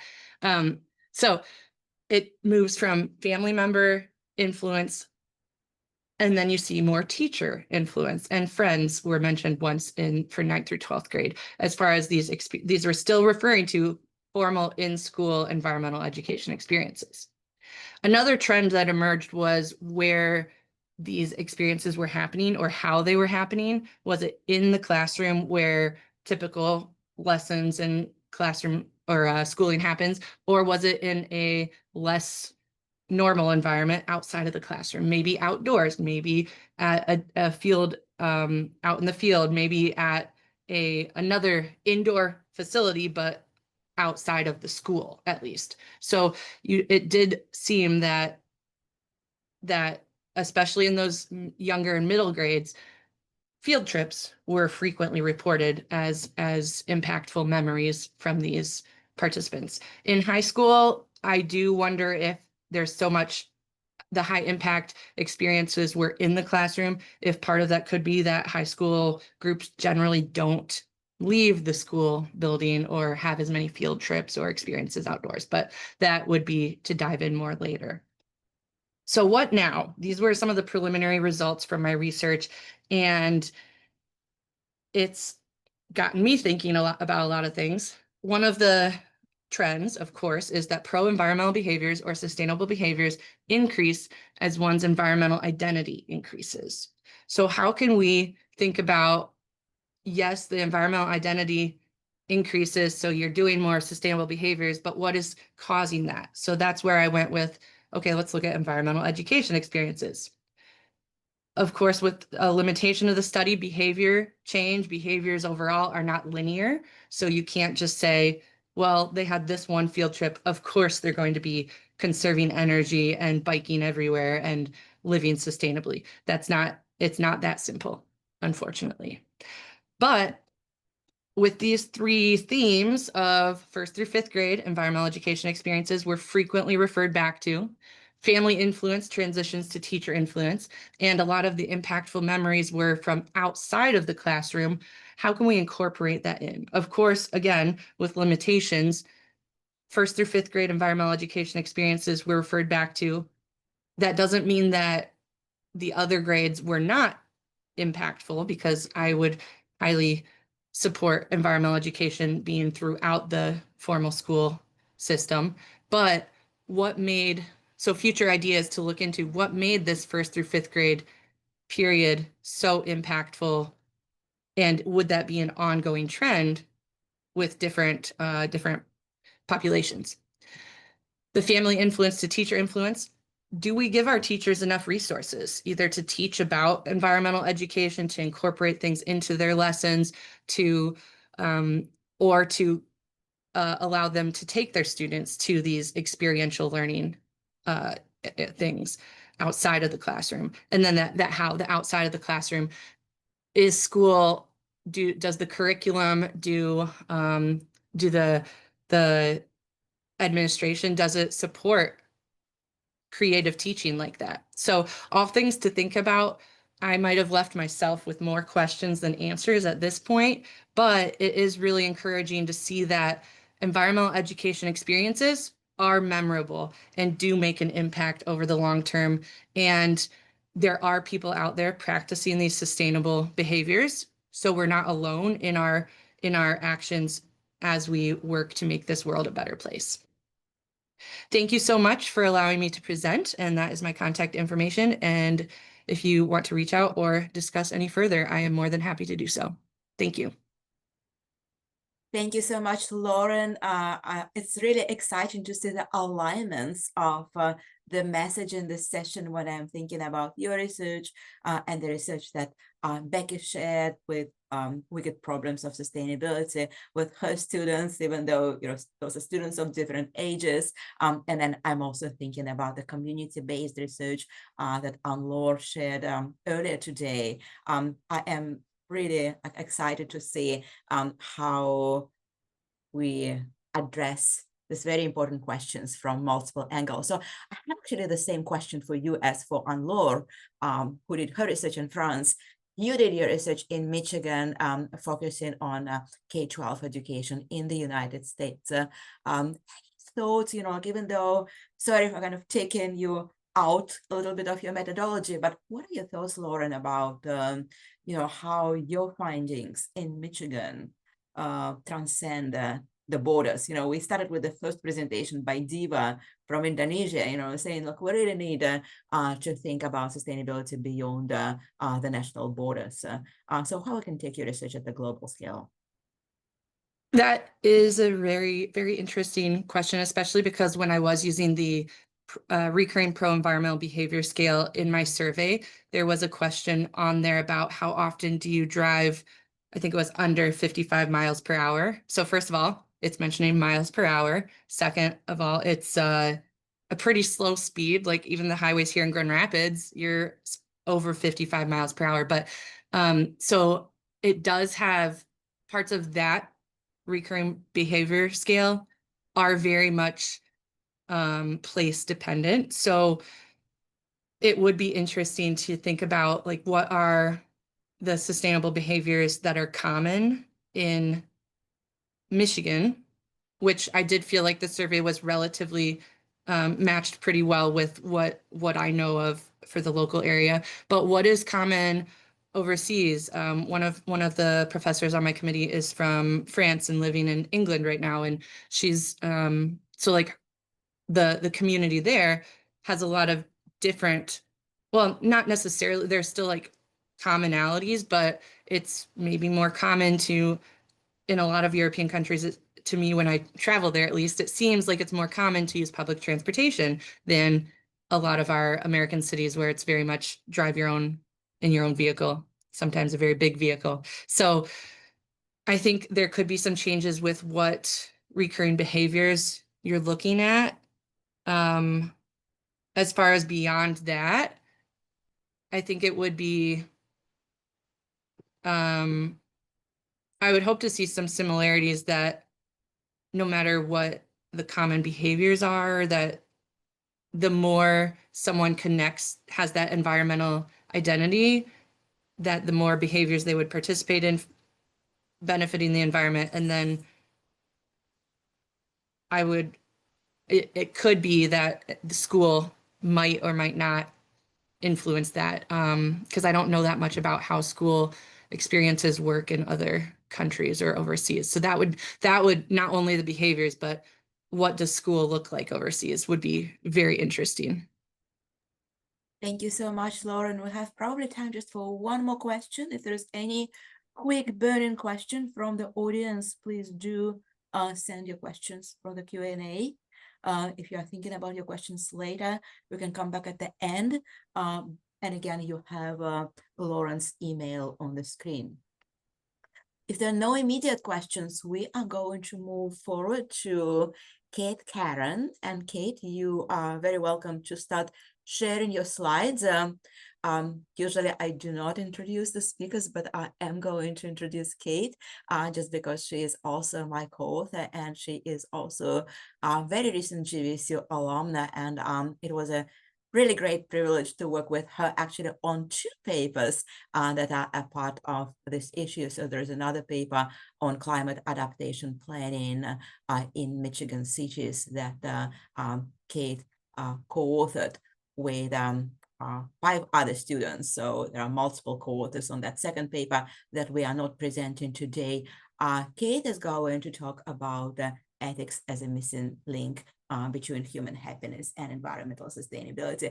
And she's going to zoom in into very, very local scale. So you saw today presentations ranging from very global conceptual frameworks by Diva, several national, several local presentations. Here we are really zooming just into one park. And when we started this research, we even didn't plan to write the paper because my goal was to create kind of the test protocol for how we can train Grand Valley students, but sometimes also Grand Valley faculty who are not aware of the need to submit their research through IRB if they are working with human subjects. So I wanted to spend my summer working with a couple of GVSU students, really trying to ironing out the process for writing down the protocol for collecting material for the interviews and recruiting human subjects for interviews, and also similarly working on recruitment of subjects to online surveys and collecting surveys in field. So all our research is focused on a very tiny area. And those of you who are from GVSU are familiar with Grand Ravines. It's our favorite park just next to campus where we all love to go for a walk. And it was a very perfect case study for kind of developing this pilot project. So thank you, Kate, for being here. Thank you for accepting to present your work and for being the first co-author. Please share a little bit where you are and what you are doing right now after graduating from GVSU. And by the way, I was so excited about Kate's research that I forgot to introduce her as a major. So she has a double major in nursing and environmental and sustainability studies, and she graduated a year ago. Welcome, Kate. Thank you so much for that introduction, Elena. I am very grateful to be here. Like Elena mentioned, I double majored in nursing and environmental and sustainability studies, and I graduated from GVSU in 2024. I recently worked for the Institute for Applied Ecology, doing seed collection for the Washington National Parks for post-fire restoration. And now I am hoping to be a public health nurse. But we can get into the presentation. So this is ethics as a missing link between human happiness and environmental sustainability. The relationship between human happiness and environmental sustainability has been debated since the 19th century. There has been prevailing assumption of agreement in the literature that suggests that human happiness and environmental sustainability go hand in hand. However, the disagreement is increasing by human transgression of biocapacity of the Earth and inequality gap between global North and the global South. Our objectives were to develop qualitative and quantitative methods for exploring relationships between environmental sustainability, happiness, well-being, and prevailing ethical beliefs about nature applicable in future studies.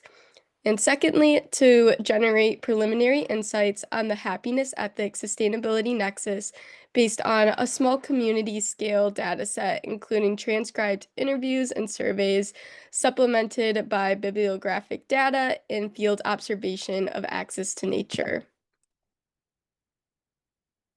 Our hypothesis was that there is a positive correlation between individual happiness and community sustainability among subjects with strong pro-environmental ethics, connection with nature, and positive attitudes towards sustainability. Here are some definitions just for some clarification. We defined happiness as the experience of joy, contentment, or positive well-being combined with the sense that life is good, meaningful, and worthwhile. And sustainability is the development that meets the needs of the present without compromising the ability of future generations to meet their own needs. Happiness is defined and understood in many different ways. It can be different for both the community and individual. There are also different types of happiness. Hedonic is more of one's own pleasurable experience, while eudaimonic is more about serving others. It achieves happiness through experiences of meaning and purpose. In Western culture, there is more of an emphasis on hedonic, while in Eastern and indigenous cultures, eudaimonic is where the emphasis is more deeply placed. There's also a significant body of knowledge in the literature that happiness is related to health and well-being, which is linked to ecosystem services. This is what the green ball on the right signifies.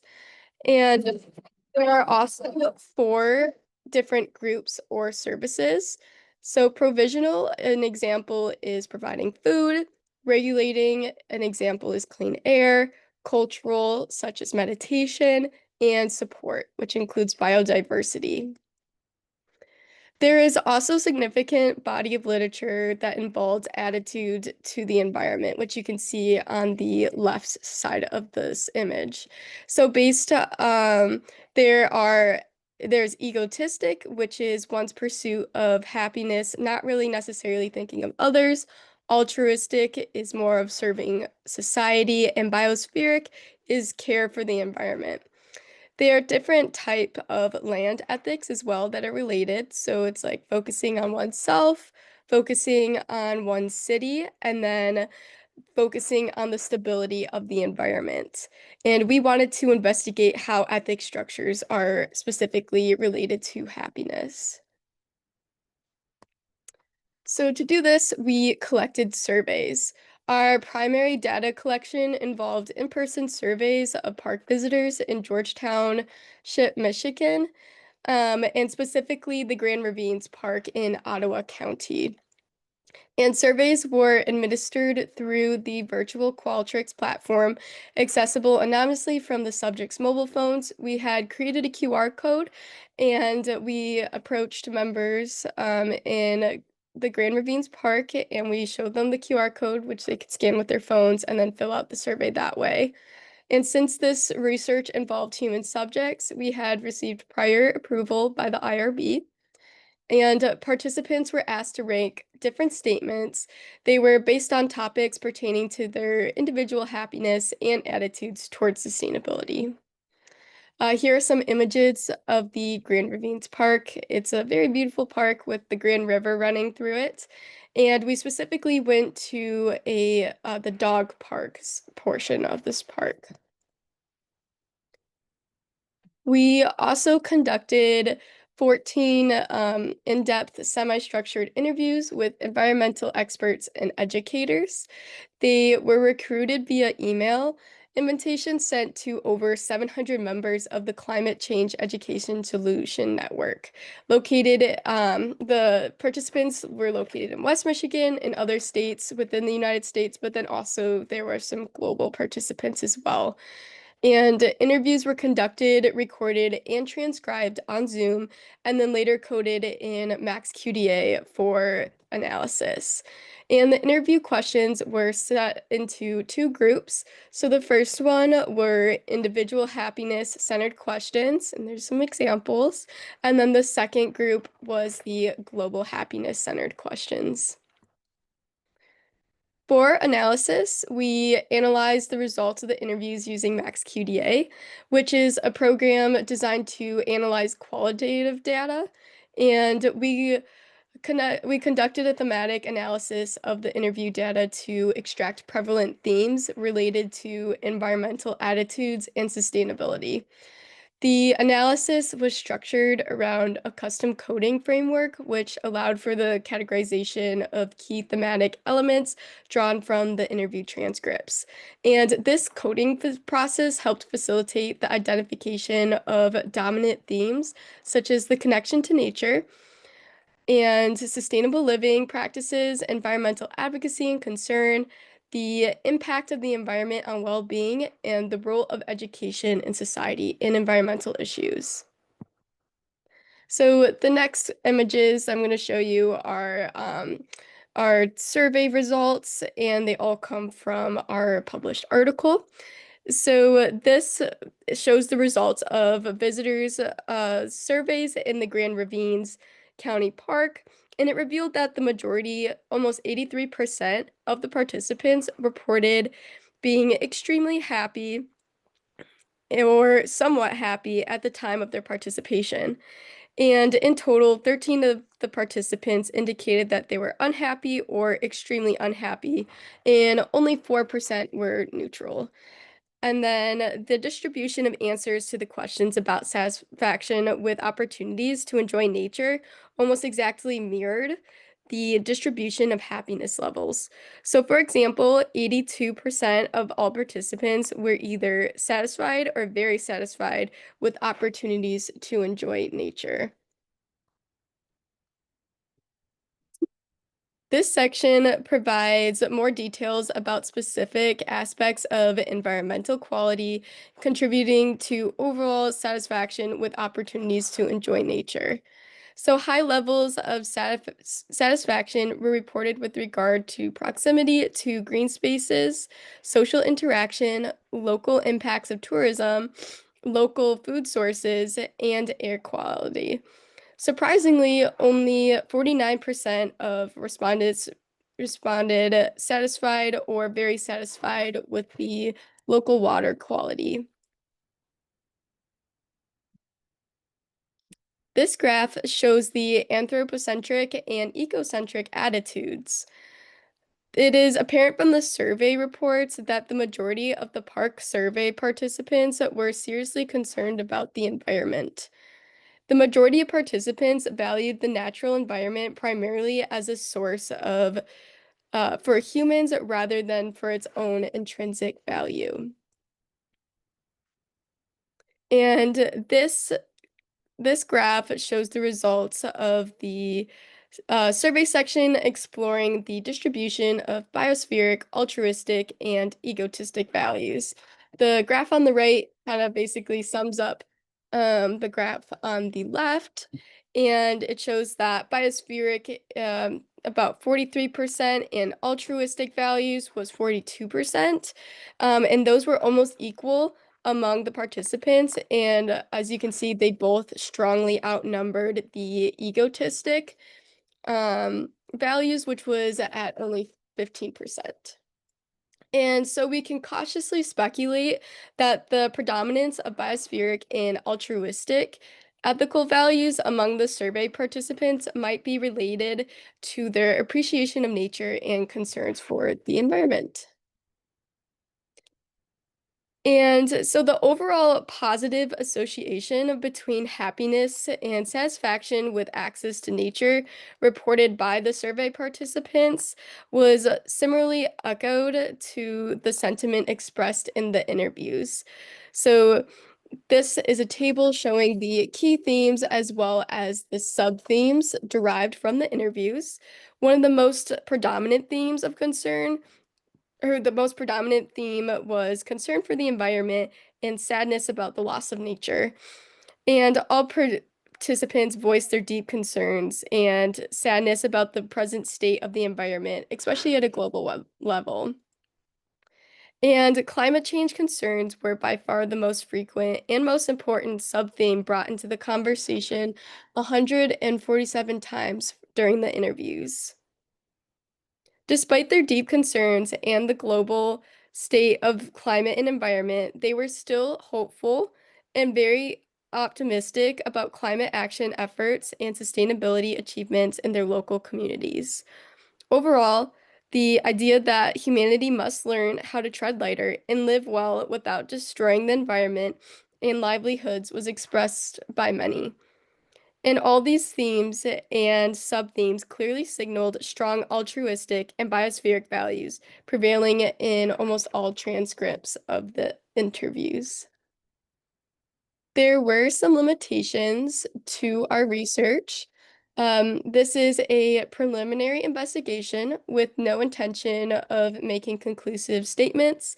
Its primary aim is to test and develop research methodologies rather than produce definitive results.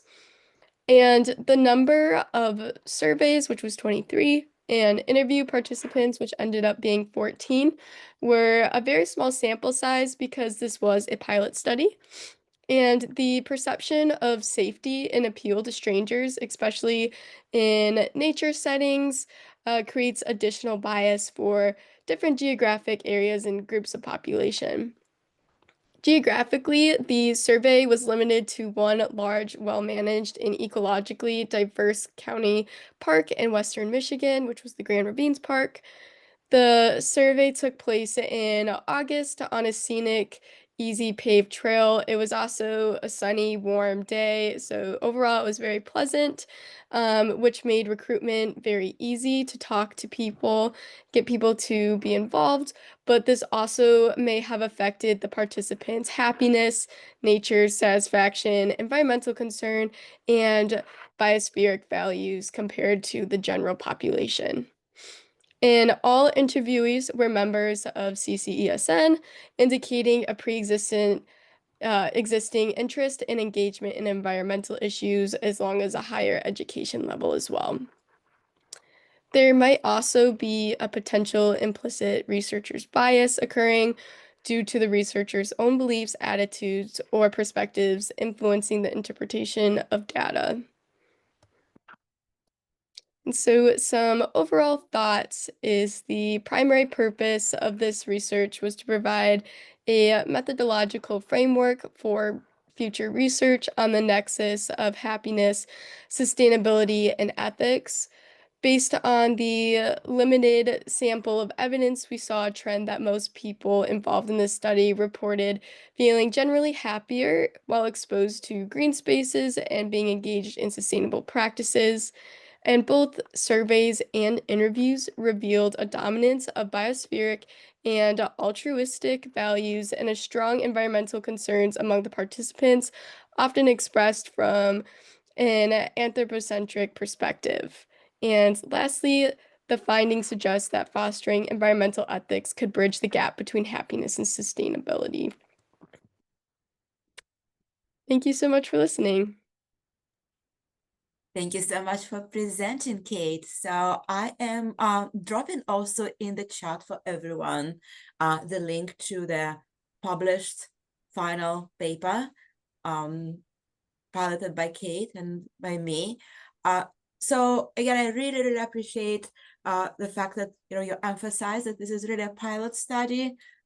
We are not at this point, trying to extrapolate any global conclusions. Our goal was just to provide the methodology and test the methodology, and really would be super excited to work with any of you globally and locally, kind of to expand the study beyond the first pilot and perhaps do multi-case study, especially it will be really interesting to do the international study. But today I was very much blown away by the similarity. Even again, those are not yet findings, we're only talking about the methods, but I'm very, very feeling very optimistic, especially seeing how, Kate's finding in this pilot are aligning with the findings by Lauren, right? Lauren, your dissertation, you worked with a very different audience, also in Michigan, but I think there are lots of similarities between what we see in those patterns of data. So any questions for Kate from the Q&A or from the panelists? I have a question. For Kate. You said that you went to the dog park area, and if I missed it, I'm sorry, but I don't think that were any of the questions specific to like the fact that people were around dogs or with their pets. Was there any connection of happiness to that part of like nature, even though it's your pet? That's a great question. None of the questions were specifically about the pets, like the dogs that they had. The reason why we chose that specific location is that we found people were more likely to want to participate in the survey because they were standing, in like a pretty like more enclosed space, and they were just watching their dogs, while if we were out walking on the path, people were also walking or running, and they don't really want to stop and answer a survey. And I just also follow up on this. So our focus was not on the dog park specifically, but it's just that this is one of the few parks around Grand Rapids that has a very large dog park. We were not focusing specifically on the dog park. It's just the first most prominent picture when you enter. Those of you who are familiar with Grand Ravines, it has 2 entrances, and one of them starts from the dog park. But then the survey was conducted on the entire trail. So it was obviously involving many people who were there without dogs. So we did not have any specific questions related to pet ownership, but I think it's a great point that just the presence of animals and many other animals. So Grand Ravines also is kind of the driver of visitors because it's a bald eagle habitat. And so many people come here just, to take pictures of this beautiful couple of eagles who have been nesting there for a long time. Definitely, I think that, the fact that you can go for a walk and see, chipmunks and squirrels and people working with dogs and so many birds, many other animals, I think that was probably contributing. We had a puzzle, when you would be reading our paper, we were puzzled because we started a study hoping to use 2 parks. We went to another park and people were kind of grumpy in that park. They were very busy speed walking and jogging, and nobody wanted to talk to us. And then when we were using Grand Ravines, there was definitely a very good response. We did not have a chance to investigate, how specific layout of the park or the environment could be another bias, right, affecting our methodology in the data collection. But one of the answers that I found finally this summer after we already published the paper, why we could have had such a good response, that there were more than 3,500 people who visited Grand Ravines just this summer. They had a counter. So there's definitely just much larger pool of potential respondents overall. Any other questions?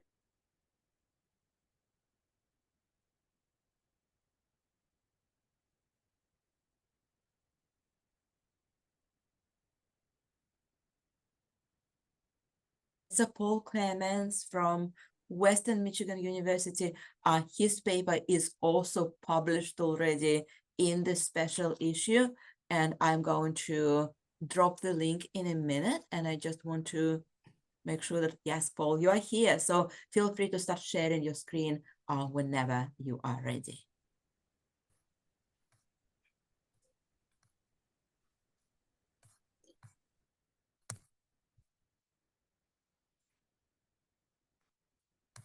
Hi, I'm Paul Clements. Thank you very much, Elena, for organizing this conference, for organizing the special issue of the Sustainability Journal.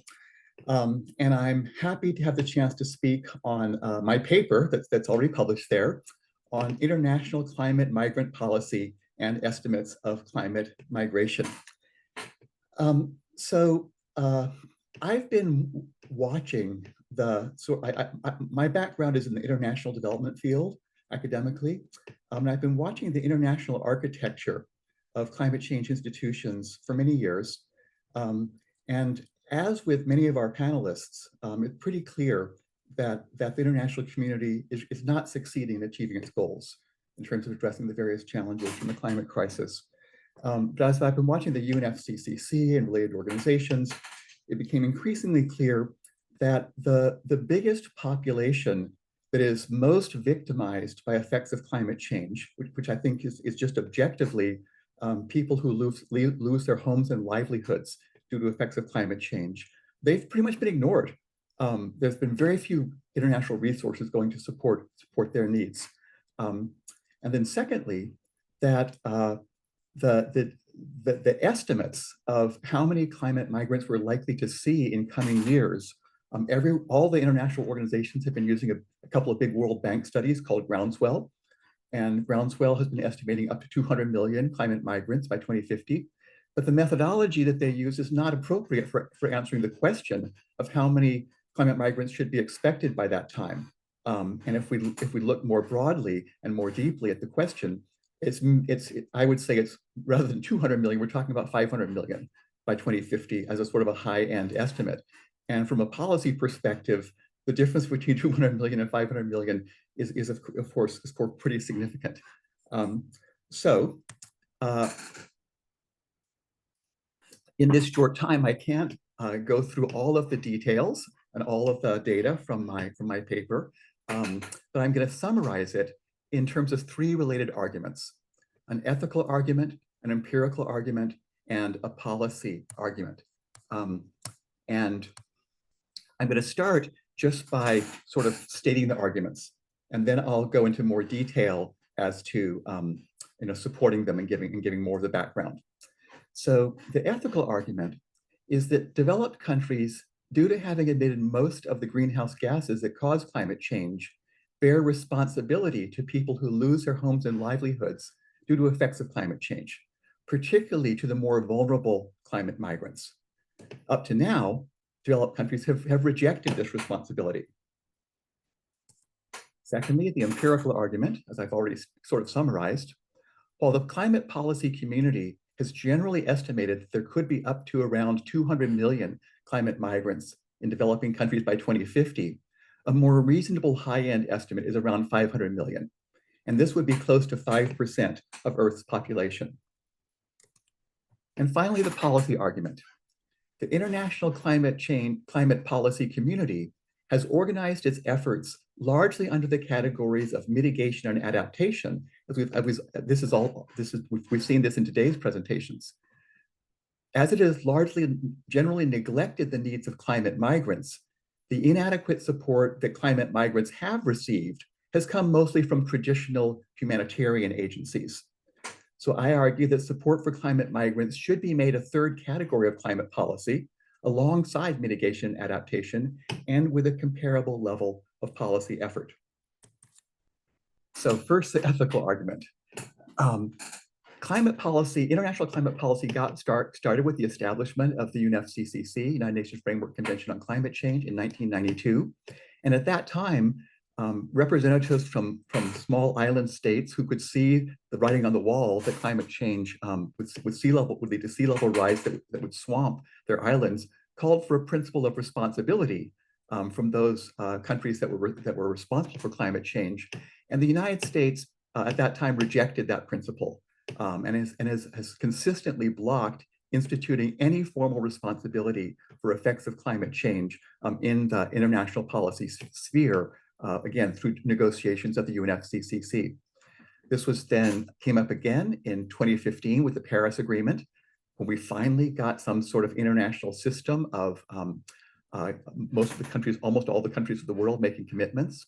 But the system they developed in the Paris Agreement is nationally determined contributions, where basically each country says, this is what we want to do, with no relation to responsibility, no basis for systematizing each country's climate action. And also, if you don't fulfill your nationally determined contribution, there's no consequence. So we've heard about how a lot of young people are pretty distressed and about the possibilities from climate change. And when we see that countries around the world, they don't have any consequences if they don't fulfill their commitments, and their commitments are not in any way systematic, that's kind of understandable. Then the third part of the ethical argument is that climate migrants make up the largest population of most severely victimized people by effects of climate change. People who lose their lives are the most affected, but there's not much that can be done to support them. And people who have to leave their homes, usually the overwhelming majority are in low-income, highly vulnerable countries. They're mostly going to slums, urban slums in their home country, where they face just great deprivation and hardship. And then finally, I argue that the priority in international efforts to support people harmed by effects of climate change should be accorded to more vulnerable populations. And this applies not only to climate migrant situation, but to adaptation generally. And that is, there's a lot of international effort and national effort going to to try to reduce future harms or current harms from effects of climate change. And from an ethical perspective, the people who are more vulnerable to start with, I think, do deserve a certain priority. So then the empirical argument. Well, as I've been watching the United Nations and our US government, the Europeans, the various international organizations, that talk about climate policy, for many years, they've almost always been referencing these two World Bank studies. Since 2018, most estimates of potential numbers of climate migrants by 2050 have been based largely on the World Bank's two groundswell reports. The first one came out in 2018, and it estimated up to 143 million internal climate migrants, meaning climate migrants in their own countries, by 2050 in sub-Saharan Africa, South Asia, and Latin America, due to slow onset causes of climate migration. This study was the first statistically rigorous study of climate migration, and that's one reason it got a lot of attention. It was basically extended in 2021 to the rest of the developing world. They extended the same analysis to include North Africa, East Asia, and the Pacific, and Eastern Europe and Central Asia, and that increased the estimate up to 214 million internal climate migrants by 2050. Before groundswell, most of the discussion of potential climate migration by 2050 essentially came from Meyer's estimates from 1993 of 150 million, and he increased that in 2001 to 200 million. This was a study that everyone has been citing. And basically, he put these numbers out there, trying to do a careful estimation, but the data at that time was so limited, and he completely acknowledges that his estimates are very, very rough estimates.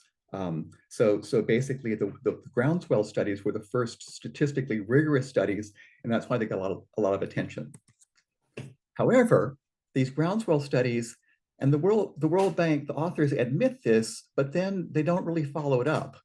They're based only on 3 of many of the slow onset drivers of climate migration: water availability in terms of cubic meters per second of river discharge, crop production in terms of yields and tons per hectare of maize, wheat, rice, and soybeans. And basically, these first 2 drivers are essentially measures of drought. And then third, sea level rise in terms of population living on land up to 1 and 2 meters above sea level, respectively, for low and high end climate change scenarios. And basically, what you see here is they're looking to see where they could get data. And they could get data on these factors, and then that allows them to do statistically rigorous analysis. But if you're not answering the important question, and the important question is, how many climate migrants should we expect? And clearly, these 3 drivers are only some small part or some part of the whole process. They ignored sudden onset drivers, floods and storms, and other slow onset drivers, where the particularly significant ones, I think, are loss of pasturage for populations that move around with animals, increasing heat and humidity, loss of fisheries due to coral bleaching, glacial melt, and then there are many others, probably less quantitatively significant. Also, it turns out that the data in these groundswell studies for estimates of sea level rise and the population that would be displaced by sea level rise turned out to be quite problematic. They were using some NASA satellite data that was the only data that was available in 2018 on this question. But it turns out that those NASA satellites were unable to distinguish between the top of a house and the top of a tree and ground level. And so since they couldn't make this distinction, they were greatly underestimating the amount of land just 1 and 2 meters above sea level. And when you correct for that, you see that any estimates of likely migration have to be multiplied probably at least by 3. So their data was problematic in that area. So I set myself to the question of, all right, we can't get statistically rigorous estimates, but based on what we know and the data that is available, what is sort of the best rough estimate we should look at? And I don't have time to go into all the details. I'd be happy to answer it in the Q&A session, and you can certainly go to my paper. But from sudden onset events, again, floods and storms, I'm estimating that there could well be about 180 million people permanently displaced by 2050 in a high-end scenario. This means in a context of continuing weak mitigation and continuing weak adaptation such as what we see today. And then by that time, I'm estimating that in a given year, there might be 59 million people temporarily displaced. And the point is that most people who are temporarily displaced go back to their own homes. There actually is not, the international institutions that work on these issues have not reported, have not kept track of how many people who are temporarily displaced become permanently displaced. And so my estimate is perhaps the first estimate in this area. And I recognize it's pretty rough, but we should start by asking the right questions. If we look at better estimates for sea level rise, rather than 214 million, I think we should be talking about 259 million. However, Groundswell's estimates that they publish, that everyone references, are for the upper, well, they give the full range, but everyone references the top end, and that happens to be the upper 95th percent confidence interval for their pessimistic reference scenario. So even though everyone's been saying, 214 million, 200 million, that's actually a pessimistic estimate, 95% confidence interval, but for an inadequate set of drivers. If we're going to look at Groundswell's drivers, and if we're going to think what would be sort of a reasonable high-end estimate for their 3 drivers, I would put it closer to 220 million. But again, this is just sort of based on my sort of thinking about this. One area which has not been estimated and where we just cannot possibly have the data that would be needed for this is how many people are going to leave their homes just because their cities get to be too hot and humid. We know that we're seeing more times and days, particularly in hot, poor countries, where you can't work out. It's too hot and humid to work outside. If we get to see extreme heat waves, we're seeing situations where people are dying due to heat waves. And as the global heat increases, we're going to see more of those heat waves and more extreme. And we don't have the data to know how many people are going to, we have anecdotal data, we have limited data, but we just don't know, we don't know what's going to happen. So I argue that a reasonable estimate for how many people who are going to leave, for the most part, we're talking about cities, because cities get a lot hotter than the surrounding countryside, just due to increasing heat. People who work outside, elderly people who are more subject, who are more vulnerable to heat, maybe 63 million by 2050. Then the other slow onset drivers, here loss of pasturage for nomadic populations may be the most significant, but there are many other drivers. Again, I'll refer you to my paper. And so if you look at all the drivers, then just add the numbers, 180 plus 220 plus 100 with a 63 and 37. A rough estimate might be something in the area of 500 million. I recognize that this is based on rough estimates, but from a policy perspective, this is clearly a better estimate than the World Bank's statistically rigorous estimate based only on those 3 drivers. Plus, in terms of the wider literature and just the logic of the situation, we know that the resource challenges come with climate change are likely to increase conflict. They've already started increasing conflicts in some areas. Some organizations, I think, have reasonably estimated that we're likely to see government breakdowns in coming decades. And also, there's a lot of the science which suggests that the IPCC's projections of heat and consequences from climate change tend to be on the conservative side. That even if we're just looking at temperature increase, we're seeing temperature increase in recent years that seems to be a little higher than what IPCC has been projecting. And there are many scientists who think that many of the IPCC's other estimates on the conservative side. So all these factors would lead to even more climate migrants, again, in sort of a high-end scenario. So if there's going to be so many more migrants, what about the institutions? Well, today, the institutions that are out there for supporting climate migrants are first national and local governments.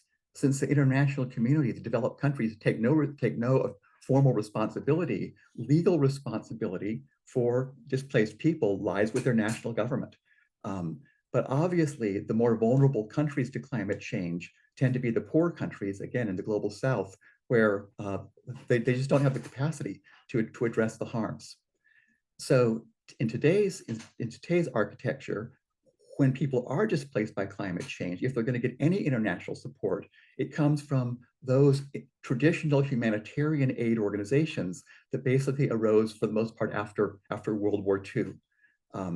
That there are many organizations that have been around for decades to support people who are internally displaced persons. They're called IDPs, from storms and tsunamis and things like this. But their programs are designed for the people to be temporary, and with the expectation that after the storm, after the tsunami, after the disaster, they're going to go back home. And they don't track, and they don't have any way of supporting people who don't have a home to go back to, and therefore end up going to perhaps, again, an urban slum or someplace.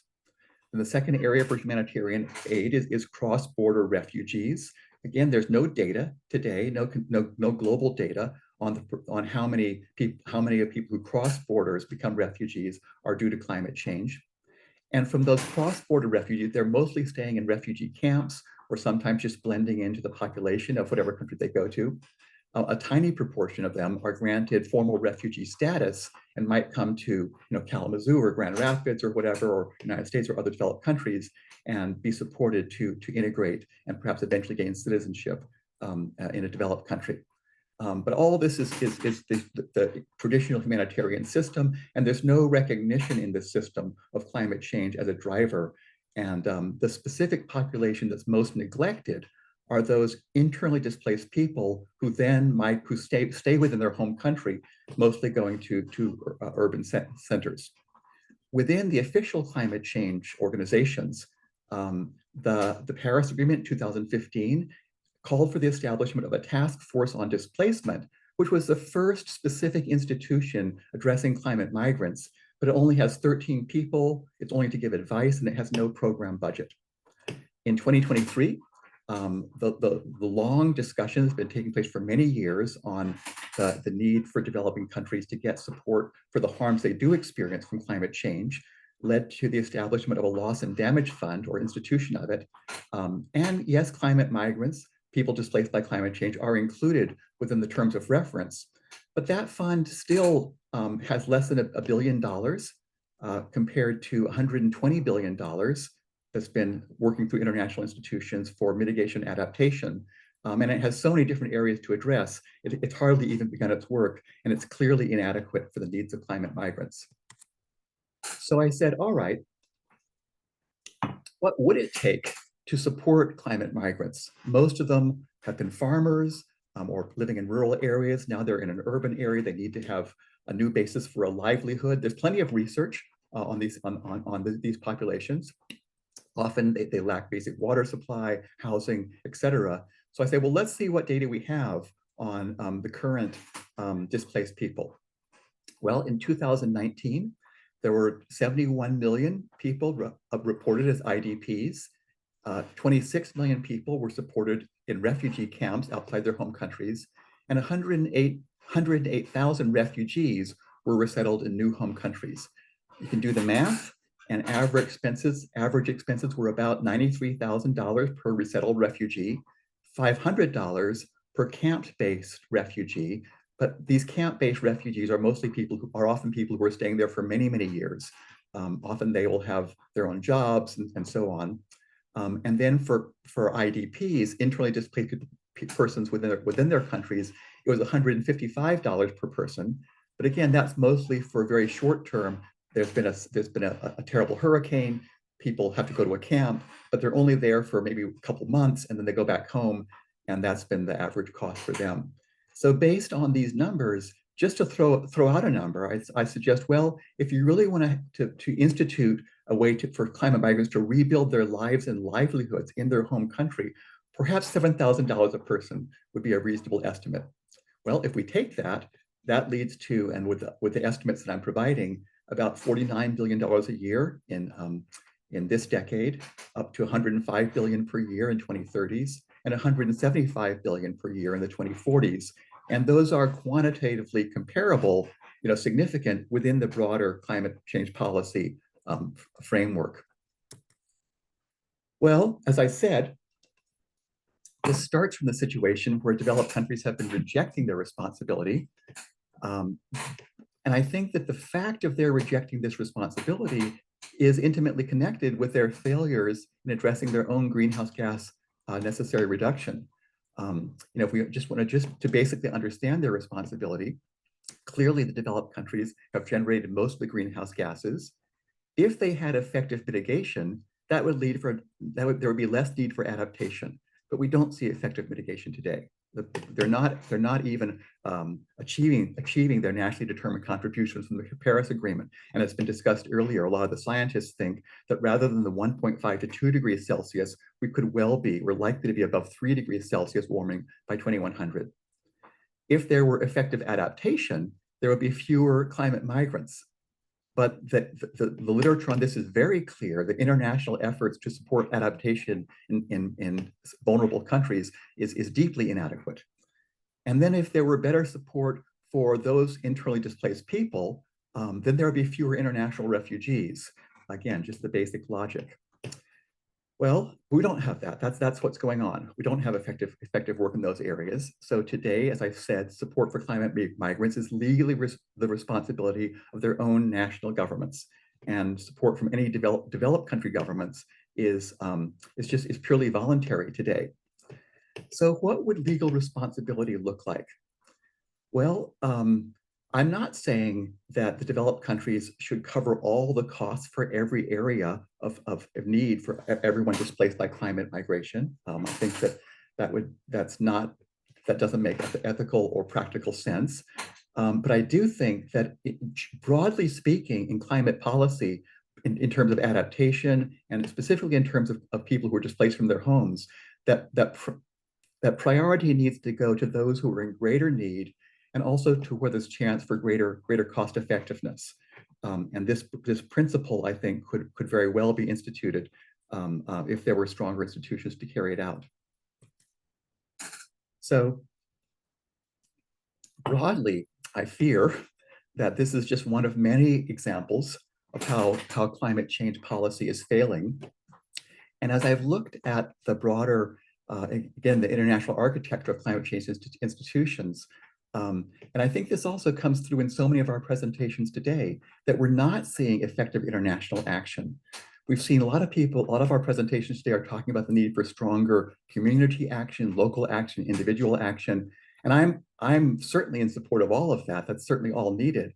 But I don't think we're going to get an effective response, a just response to challenges of climate change without significantly stronger global governance that does institute some formal responsibility for those countries, so developed countries, particularly the United States, that have contributed most to the causes. I recognize that this kind of responsibility is not on the national or international political radar today, but there's just no other way to achieve just and effective policy. And so I think that we scholars should be pointing the way, should be saying, kind of what needs to happen. And in that context, I am going to mention that, and Elena mentioned this at the beginning of our program, that with our climate change working group here at Western Michigan University, my university, I've taken the lead in organizing an international online symposium on climate migration. It's going to take place from in a couple of weeks, less than 2 weeks from now, from 27th through 29th of October. The formal title is Climate-Driven Migration, Challenges, Responses, and Future Pathways. You can check out the full schedule at climatemigrantssymposium.org.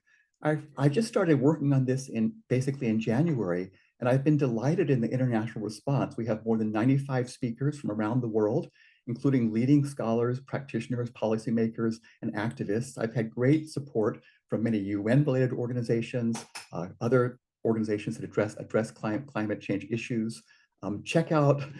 Please do check out the schedule. You can see what the great programs we have there.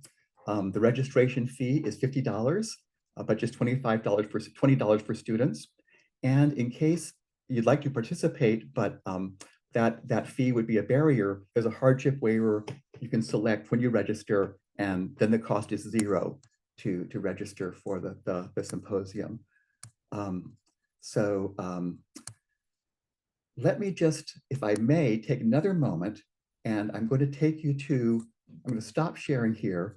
I'm going to start sharing again, with the actual website for the symposium. So this is our website. You can see here, let's see, if you want to register, this shows the cost for registering.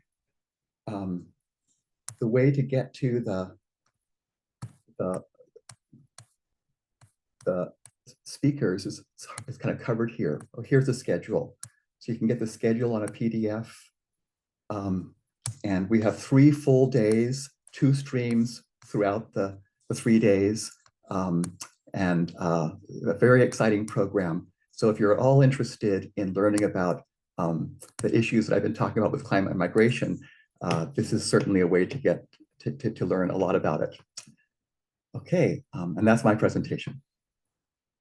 Oh, thank you, Paul. Thank you for the amazing presentation, and also, really helping us to understand the big picture, right? As you said, many presentations today focused primarily on personal, community, campus responsibilities, but as you have so eloquently showed us, especially with data, we really still need international cooperation. There's really no other way. I am absolutely looking forward to your symposium, and I put the link in the chat.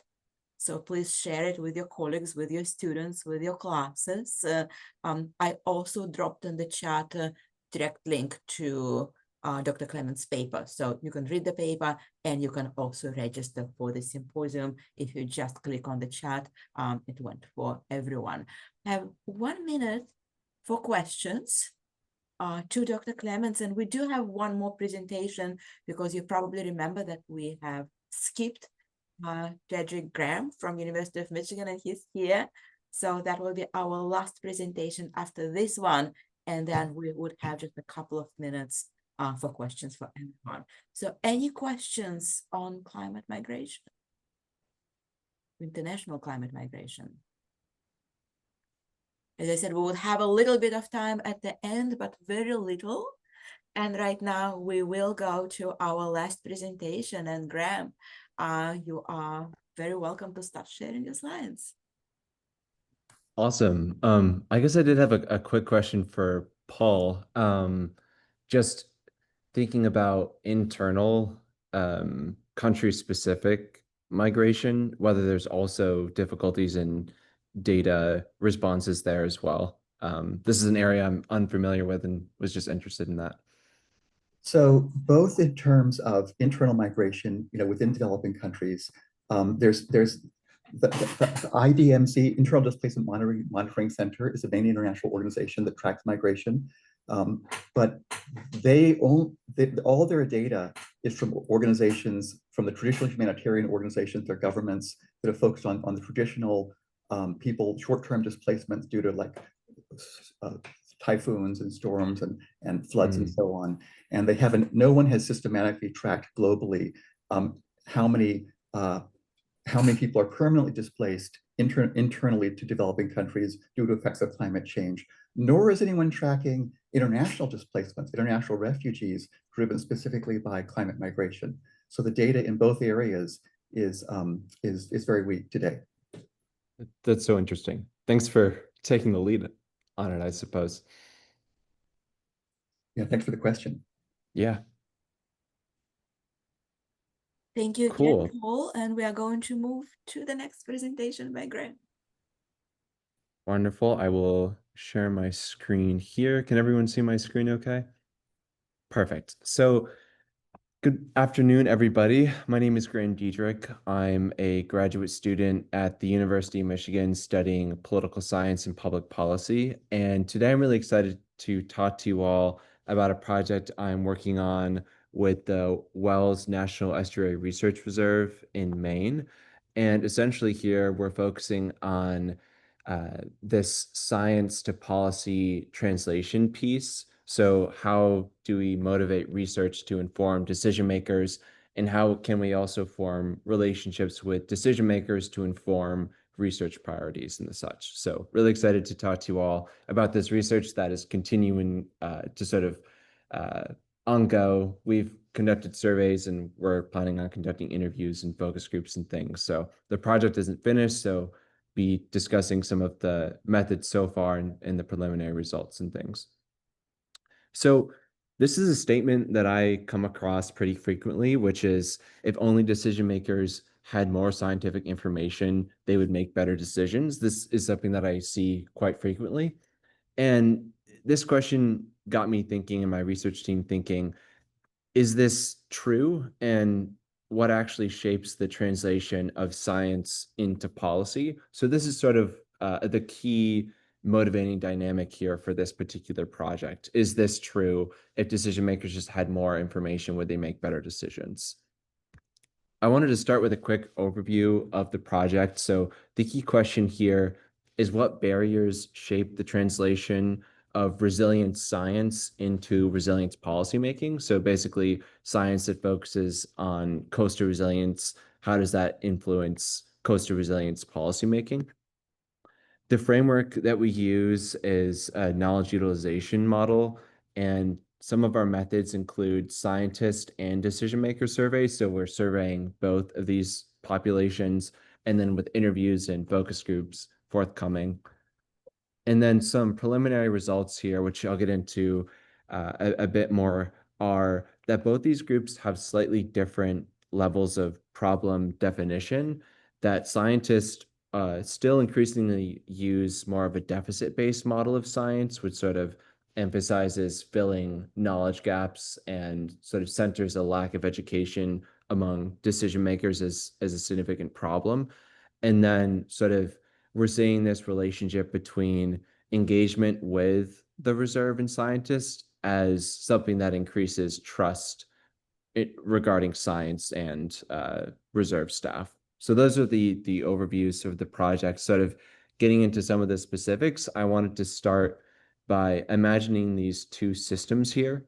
So we have science on one hand, we have policy on the other, sort of as these broad nebulous systems. We can imagine inputs and outputs for both. So for science, there's data, there's models, there's disciplinary expertise, and then there's outputs like reports and projections and measures of uncertainty. Meanwhile, there's inputs and outputs on the policy side as well. There's stakeholder values and political priorities and public opinion, which serve as inputs for policymakers. And then there's outputs like regulation, legislation, and oversight. And the thing that connects them is what we're calling the science policy interface, where ideally there's this co-production of knowledge and trust building that occurs between these two system actors. And there's inputs and outputs for this interface as well. So on the science side, evidence is translated for decision maker context, and then this outputs on the policy side with policy relevant knowledge that policymakers can utilize in their decision making.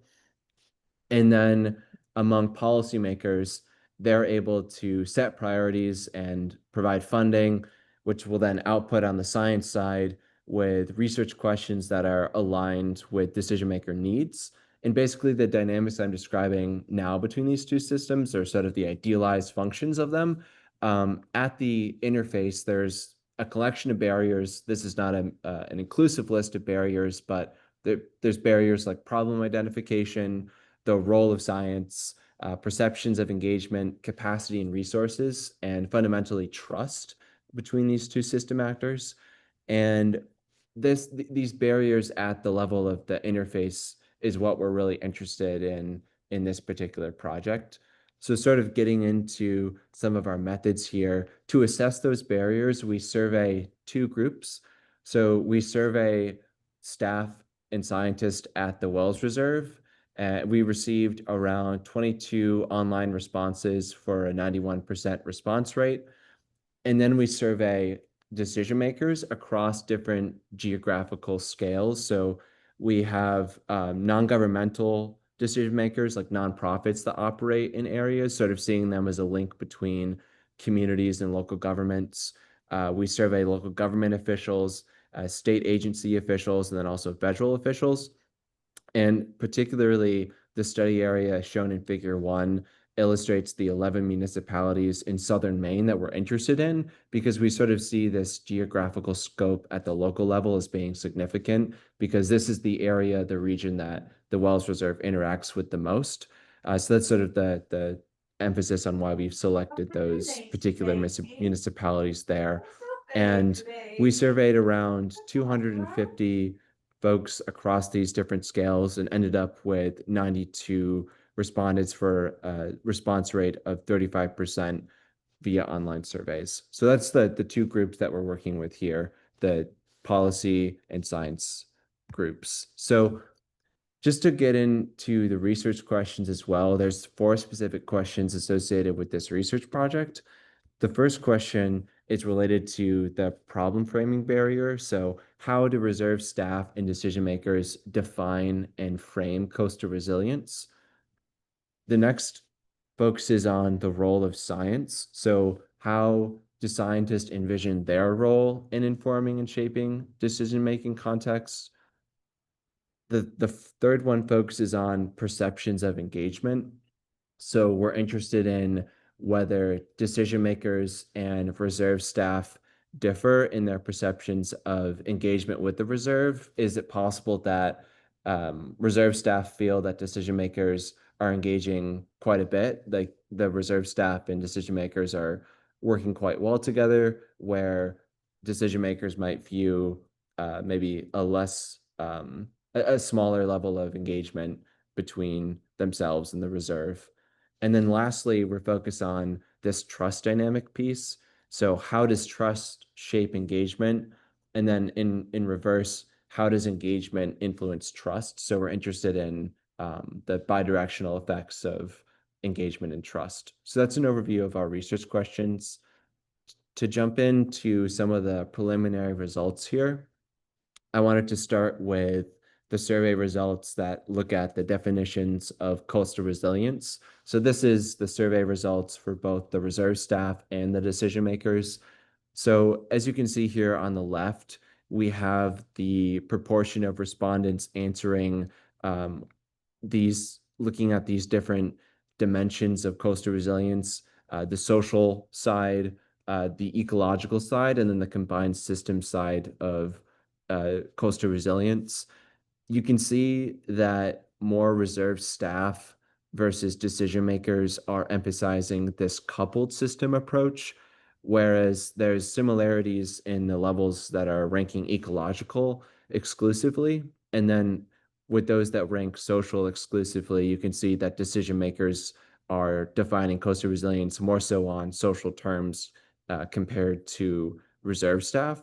So on the right side, we have some of the open-ended or snippets of the open-ended responses that we received from folks where we asked them, how do you define coastal resilience? So these are just some reference sort of benchmarks to sort of show those 3 different categories here. So on the social side, a quote here is, the ability of coastal communities to persist and rebound in a healthy state. So it's primarily focused on the social.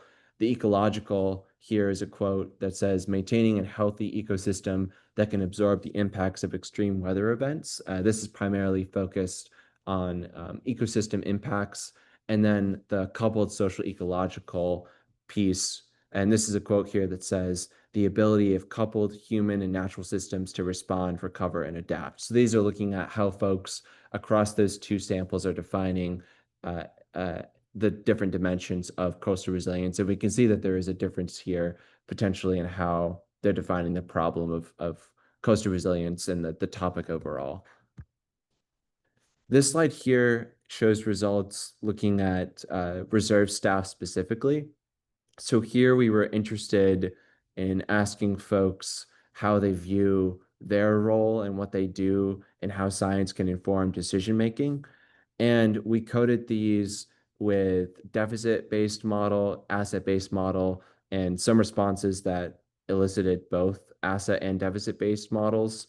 So essentially the asset-based model focuses on how scientists can collaborate and exchange knowledge with communities, whereas the deficit-based model focuses more on how there is a deficit, lay people or decision makers may not know enough about a topic, and if only they were to know about the topic, they would change their actions and decision making. So some snippets here, some examples with the asset-based model. A quote is, providing information and tools to facilitate knowledge exchange, prioritization, and collaborative problem solving. This is an example of the asset-based model. And then an example of the deficit-based model is when people are educated about coastal resilience, they're more likely to take action. So sort of seeing this deficit in the mind of this respondent, if only they are educated to a certain level, they'll take action. So it's interesting to see that more respondents continue to use this deficit-based model, despite a lot of emphasis within the reserve system and the Wells Reserve overall to sort of emphasize this asset-based model. So that's an interesting finding that we've seen preliminarily.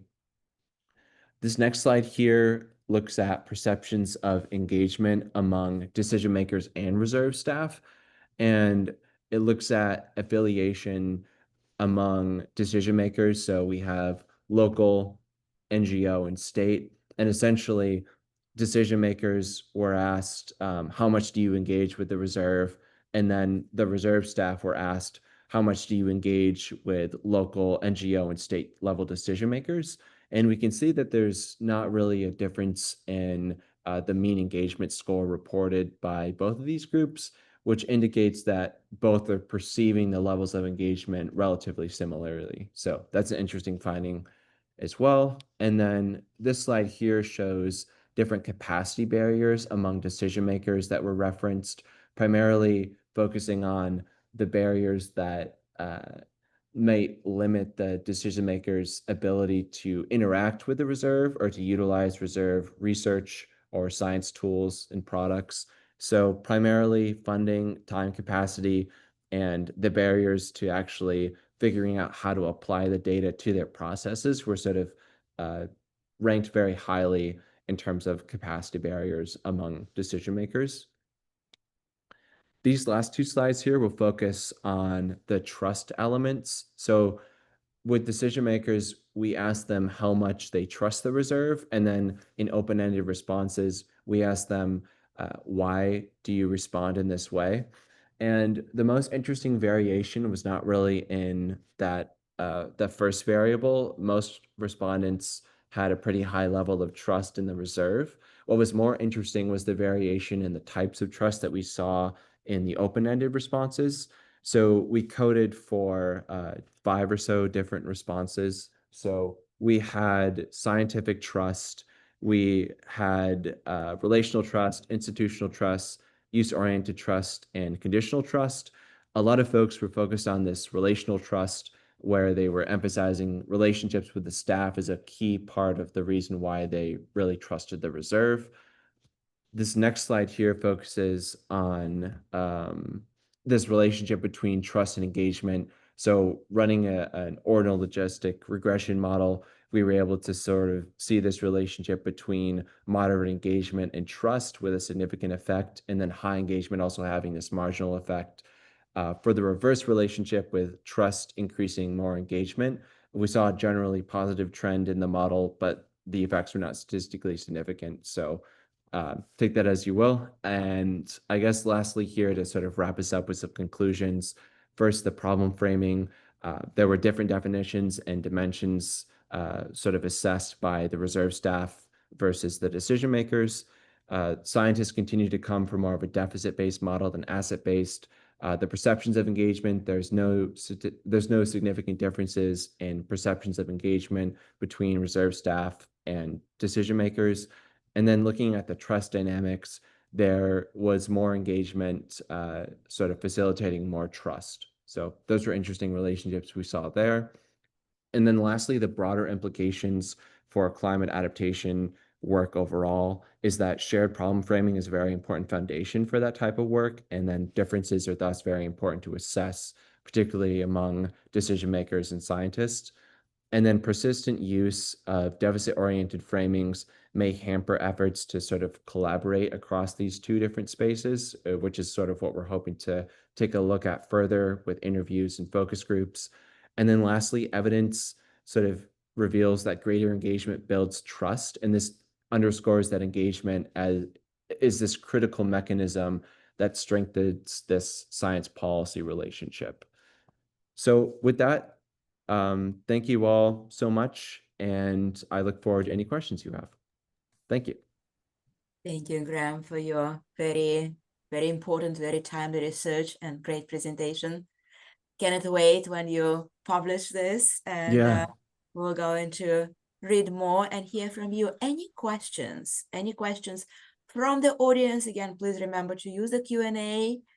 This paper is not yet available, but I hope it will be very soon. Yeah. And if there's anybody in the panel that have questions, just please vocalize them. Sure, Graham. So I want to kind of raise a concern in terms of sort of how you're overall framing it, because certainly the question of the relationship between science and policy is such a critical one. But I do think that, you know, you kind of implicitly adopt just like a US-centric perspective.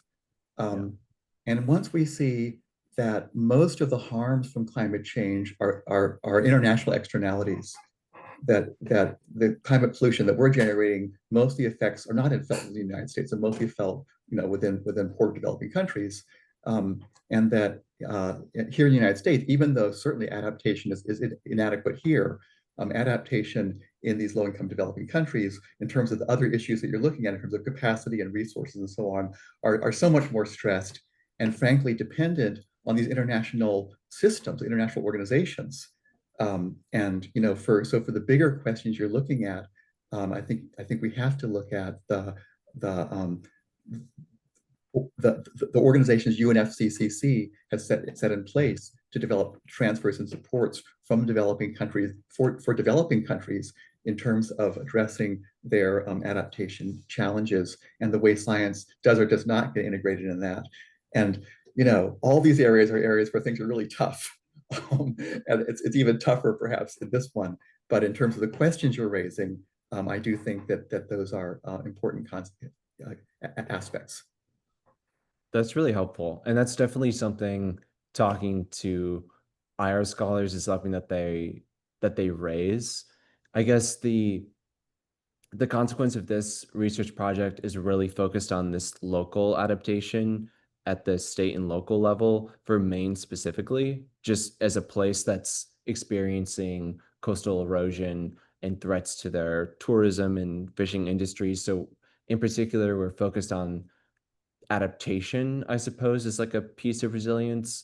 But certainly I agree that mitigation overall and the connections more broadly to the international scale with adaptation challenges, I think that's something that we have to discuss as a generalizability sort of case, that we're really making a focus on this specific dynamic within the US context, focused on adaptation. And we need to be acknowledging sort of the international context of how science informs policymaking within those international spheres as well. Yeah. If I could, if you wanted to sort of get an international perspective on these questions, in our symposium, we have a panel with 3 different presentations on the Sundarbans, which are like the mangrove areas in India and Bangladesh, and how particularly women, but other people have been trying to deal with adaptation or been forced out of the Sundarbans, and sort of the policy and scientific issues there. And you know, in terms of looking for, because contextually it's so different in a place like, you know, Bangladesh and India than in Maine. Right. In terms of the kind of questions you're asking, it just might be interesting for the contrast. Yeah, no, that's really helpful. Thank you so much. Thank you very much. And as our time is coming to the end, it's hard to believe that we have spent together 3 hours. So before we close this webinar, I wanted to see if any other panelists have any questions to any of the other members of the panel. So not only to Graham, but also Kate and Lauren and Paul and Azizur. You are still here. You have survived all the way through the end. I know that some of our participants in the Eastern Hemisphere already went to sleep. It has been a long day. Any other final thoughts, remarks And of course, I'm so much looking forward to the presentations at Western next week on the climate migration.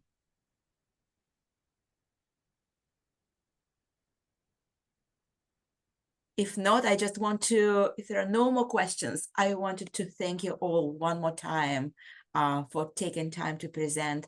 I want to thank those of you who have already published papers in this special issue.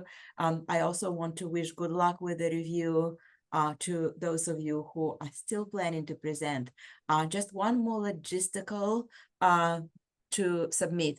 I wanted to share one logistical update on the special issue so that you all know that the deadline closed yesterday, but we will be still accepting the very final manuscripts that have been already agreed upon for the next 3 months. So I am now about to start writing the editorial for this volume. It will go to production as a book in 3 months in January. So we will not be able to postpone anything after that final deadline at 3 months. So if you are unable to submit your manuscript through the special issue page because the deadline closed, you can still submit your manuscript and we will redirect your manuscript to the special issue. We just need to provide the number. But I'm very much looking forward for the few remaining papers. We really want to see them in that broader international collection. And again, I'm very grateful to those of you who have either published already or are planning to publish soon or are under review. For those of you who are not a part of the special issue, but are watching this webinar, I want to remind you that the recording will be available at the website of UVSQ Climate Change Education Solutions Summit, and it's going to be hyperlinked to the title of this webinar in the program. And even though this webinar is coming to the end in a couple of minutes, I wanted to remind you that the third day of the Climate Change Education Solutions Summit is still continuing.